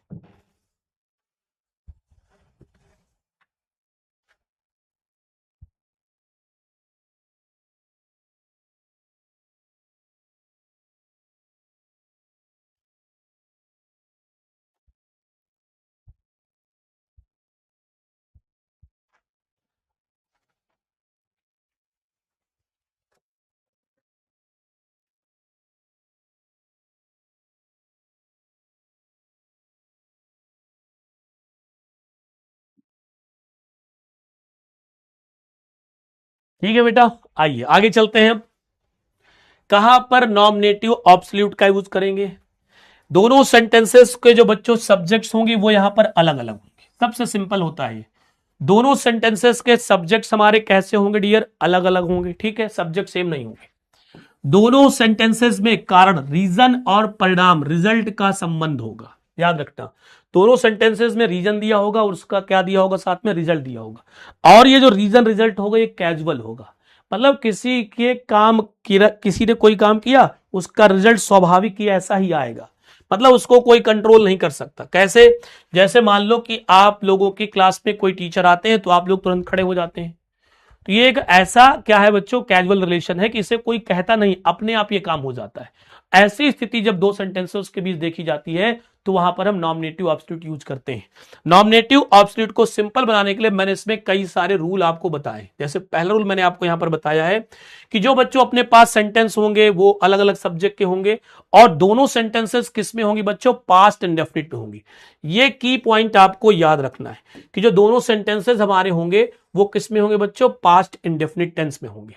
अब आपको पास्ट इंडेफिनिट टेंस तो आता ही होगा, अगर अफर्मेटिव है तो second form of the verb वहां पर यूज होगी।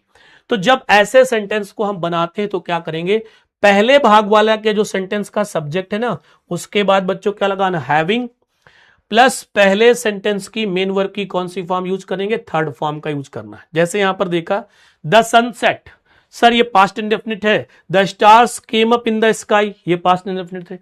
और इसमें एक कैजुअल रिलेशन पाया जा रहा है कि ये स्वाभाविक बात है कि जैसे ही सूरज डूबता है आसमान में तारे दिखाई देने लगते हैं। तो ऐसी सिचुएशन में जो पहला सेंटेंस है, कौन सा पहला, सब्जेक्ट आपको यहां पर नहीं हटाना, सब्जेक्ट रहेगा यही। इस सब्जेक्ट के बाद हम क्या यूज करेंगे बच्चों, हैविंग, और इसी के ठीक बाद वर्ब का कौन सा फॉर्म, थर्ड। सेट की तीनों फॉर्म सेम होती इसलिए कोई प्रॉब्लम नहीं, यहां पर क्या आ जाएगा, set. The sun having set, comma लगा दीजिए। इसके ठीक बाद हम यहां पर अगले सेंटेंस को बिना चेंज किए हुए लिख देंगे, यहां पर came up in the sky. क्या लिख देंगे बच्चों, came up in the sky, ठीक है। नेक्स्ट है द सन रोज, सूरज निकल आया। द सन रोज, सूरज निकल आया, द फॉग डिसअपियर्ड, और जो कोहरा था वो डिसअपियर्ड हो गया। ये भी वही सिस्टम है। तो यहां पर बच्चों सबसे पहले सेम सब्जेक्ट आएगा द के ठीक बाद आएगा सन, और यहां पर डियर स्टूडेंट हमने क्या लगा लिया, हैविंग। अब रोज का थर्ड फॉर्म हमें चाहिए तो हमने यहां पर क्या लगा लिया बच्चों, राइजन। ठीक है, the sun having risen, comma आगे जाएंगे बेटा तो यहां पर क्या आ जाएगा, द फॉग डिसअपियर्ड। ठीक, बिल्कुल सिंपल सा है, कोई दिक्कत नहीं, बस याद रखना है कि दोनों सेंटेंसेस के सब्जेक्ट कैसे होंगे, अलग अलग होंगे, पास्ट इंडेफिनिट में होगा, तो ये रूल आपको कंसीडर करना है। नेक्स्ट आ गया अगला रूल, मैंने इस पे बांट दिया, सिंपल कर दिया। क्या कर दिया अगला रूल, कहता है कि जब दोनों सेंटेंसेस के सब्जेक्ट्स अलग अलग हों और पहला सेंटेंस आपका किस में दिया होगा, पैसिव वॉइस में दिया होगा, तो सिंपल सेंटेंस बनाने में पहले सेंटेंस के सब्जेक्ट के बाद हैविंग बीन, मतलब कि हम पैसिव वॉइस बना देंगे हैविंग का।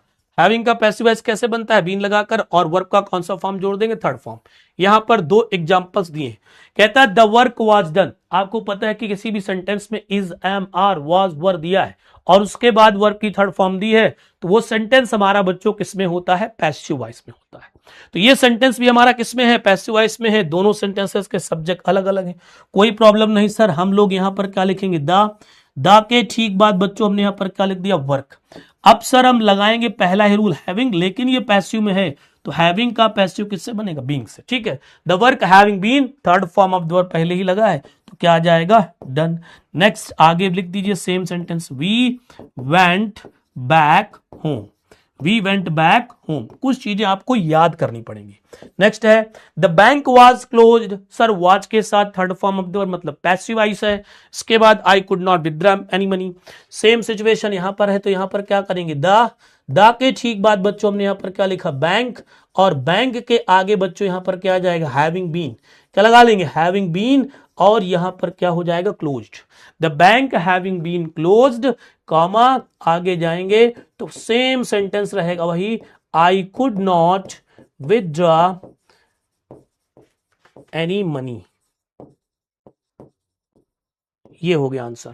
ठीक है, तो इस तरह से बिल्कुल इजी है, आप इनको बना सकते हैं, कोई प्रॉब्लम, कोई चिंता, कोई दिक्कत आपको नहीं होनी चाहिए।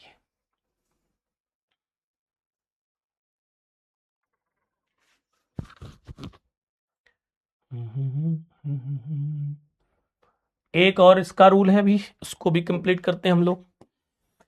कहता है बच्चों जब दो भागों के सब्जेक्ट्स अलग अलग हों और पहले भाग में इस पर आपको ध्यान देना क्या दिया होगा, इज, एम, आर, वाज, वर के आगे कोई मेन वर्ब ना दी हो, तो सिंपल बनाने में इनके स्थान पर बीइंग, वही पहला जो हमने पार्टिसिपल में सीखा था। क्या हमको पता है कि sir is, am, are, was, were main verb भी बनती है, हेल्पिंग वर्ब भी बनती है।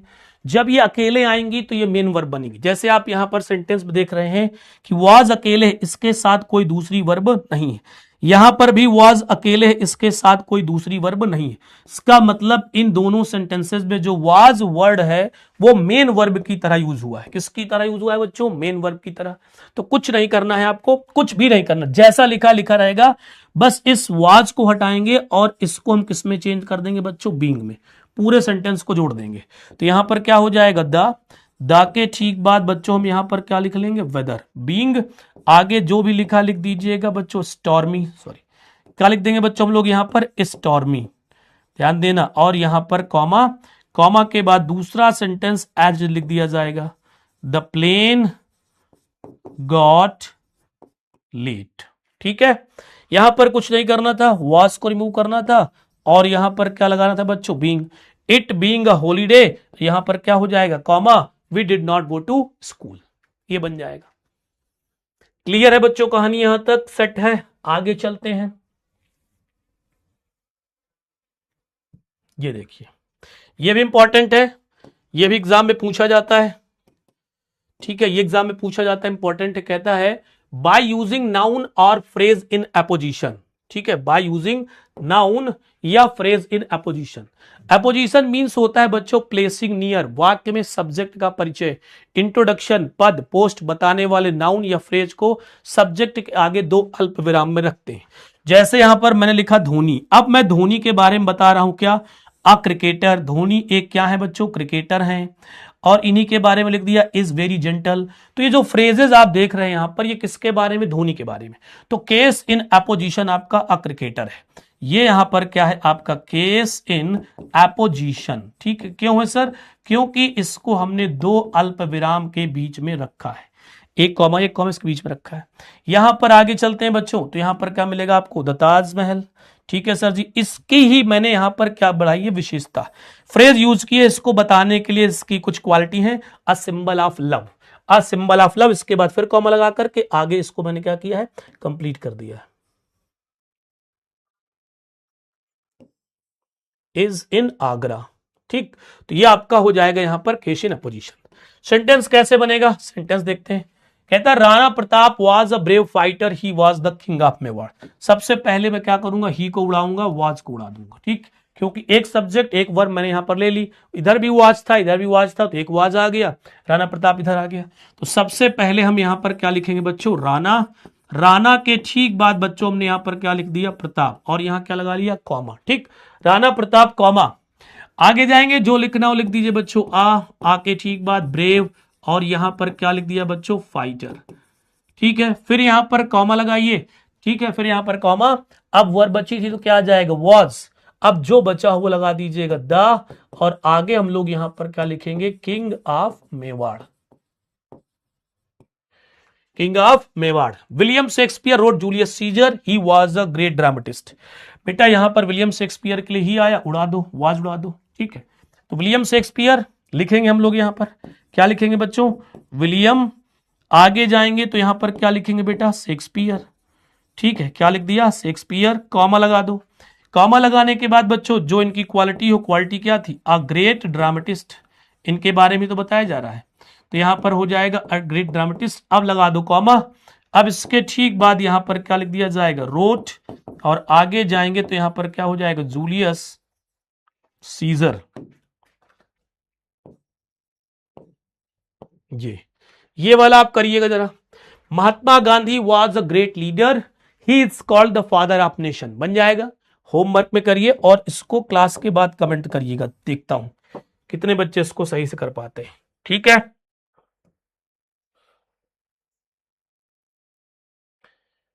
एंड वाला देख लेते हैं क्या सीन है। जब एक सब्जेक्ट के द्वारा दो अलग अलग कार्यों का किया जाना पाया जाए तो वहां पर एंड का यूज किया जाता है। ठीक है, और दोनों सेंटेंसेस की बच्चों वर्ब्स कैसी होंगी? अलग अलग होंगी। कहता है एक सब्जेक्ट दो काम करे, जैसे आई सा अ डियर, मैंने एक डियर देखा। आई सा अ बियर आल्सो, मैंने एक बियर देखा। तो इसमें कुछ नहीं करना है, यहां पर सीधे हम क्या करेंगे? आई सा अ डियर, ठीक है, एंड, और यहां पर क्या लिख देंगे? अ बियर आल्सो का काम खत्म, ये हो जाएगा आई सा डियर एंड अ बियर। तो यहां पर हमने दो क्लॉजेस को एंड से नहीं जोड़ा। अगर दो क्लॉजेस को एंड जोड़ देते तो कंपाउंड बन जाता। हमने यहां पर दो अलग अलग पार्ट्स ऑफ स्पीच वालों को जोड़ दिया, मतलब दो नाउन को हमने जोड़ दिया, दो वर्ड्स को जोड़ दिया एंड से। तो ये सिंपल ही रहेगा। क्या रहेगा? सिंपल। आई सा द ताजमहल, आई सा द रेड फोर्ट, इसका मतलब है आई सा the Taj Mahal and the red fort. ठीक, तो ये आपका एंड का कॉन्सेप्ट हो गया। किसका हो गया डियर स्टूडेंट्स? एंड का। ठीक है, using infinitive to, by using infinitive to. देखो इसको, बाय यूजिंग इन्फिनिटिव क्या कहता है बच्चों?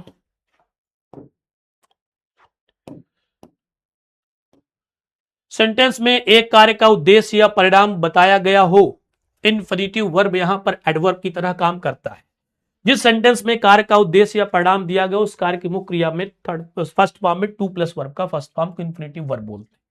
ठीक है, अब देखो, कहता है रिया वेंट टू दिल्ली, रिया दिल्ली गई। She went there to see her sister, वो वहां पर अपनी बहन से मिलने गई थी। तो जो काम हुआ पहले सेंटेंस में उसका एक पर्पस दिया दूसरे सेंटेंस। पर्पस क्या? वो दिल्ली गई थी मिलने। कहां गई थी मिलने? दिल्ली। क्यों गई थी? मिलने अपनी बहन से। अब एग्जाम्पल, ही वॉन्टेड टू। एक आपको ट्रिक दे देता हूं, इसके चक्कर मत पड़िए। क्या ट्रिक है सर? अगर दो सेंटेंस हो, दोनों सेंटेंसेस में प्यारे बच्चों, दोनों सेंटेंसेस में प्यारे बच्चों सब्जेक्ट जो हो वो क्या हो? सेम हो, और किसी एक सेंटेंस में वांटेड टू लिखा हो। क्या लिखा हो? Wanted to. ध्यान देना, क्या लिखा हो? Wanted to. तो ऐसे सेंटेंस को कैसे बनाएंगे? इधर ले आइए इसको, तो यहां पर क्या आ जाएगा? ही। आगे क्या लिखेंगे बच्चों? वर्कड हार्ड, उसने कठिन परिश्रम किया। ही worked hard to get a prize. Want verb नहीं आएगी, वांट वर्ब को हटा देना है। किसको हटा देना? इस वांट वर्ब को हटा देना। सब्जेक्ट सेम है, इस सब्जेक्ट को भी हटा देना है। ठीक, अब इसके बाद ही वर्क हार्ड, जो सेकंड वाला उसको पहले ले लो। यहां पर कहता है रमेश रन फास्ट। ठीक है सर, जो पहले पूरी कंप्लीट, जिसमें वांटेड दिया होगा वो बाद में आएगा, जिसमें वांटेड दिया होगा बाद में आएगा। तो हम लिखा रमेश रैन फास्ट। ठीक, अब रमेश के लिए ही आया था सर, हटा दिया, वांटेड हटा दिया, जोड़ दो आगे, तो क्या हो जाएगा? To get the first prize, to get the first prize. इस तरह से वांटेड का बन जाएगा। ठीक है बच्चों, तो आज की क्लास हम लोग यहीं तक रखते हैं। क्लास आपकी सिंपल की कंप्लीट हुई बेटा। ठीक है, होमवर्क की अगर बात कर लेते हैं तो सबसे अच्छा होमवर्क है इस क्लास का, रिवीजन जरूर करें।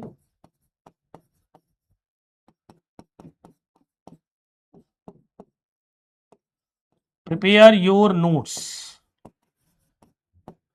ठीक है, नेक्स्ट क्लास में बच्चों मिलेंगे हम लोग, जिसपे हम लोग कॉम्प्लेक्स और कंपाउंड पढ़ेंगे।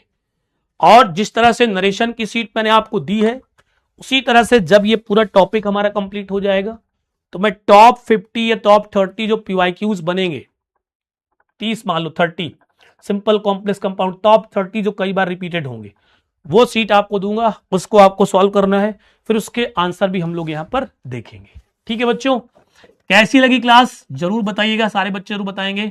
और ज्यादा इधर उधर पढ़ने की कोशिश नहीं करेंगे, जितना मैंने आज पढ़ाया इतना पढ़ लीजिएगा, इन्हीं से सारे क्वेश्चन आपको देखने को मिलेंगे, ये सर का प्रॉमिस है। ठीक है बेटा, बाकी जो कुछ जैसे सेंटेंस बच जाते हैं तो उनको मैं सीट में रख दूंगा, और सीट से मैं आपको समझा दूंगा कि किस तरह से सेंटेंस को हम लोग सॉल्व करते हैं। ठीक है बच्चों, तो आई होप आपने आज की क्लास का एंजॉय किया होगा, मजा आया हो क्लास में। फिर मिलेंगे नेक्स्ट डे नेक्स्ट क्लास में, तब तक के लिए सब बच्चों से नमस्ते, नमस्कार, टाटा, बाय बाय, टेक केयर। हमेशा इसी तरह हंसते रहे, मुस्कुराते रहे, खिलखिलाते रहे, पढ़ते रहे और अपनी लाइफ में आगे बढ़ते रहे। जय हिंद, जय भारत।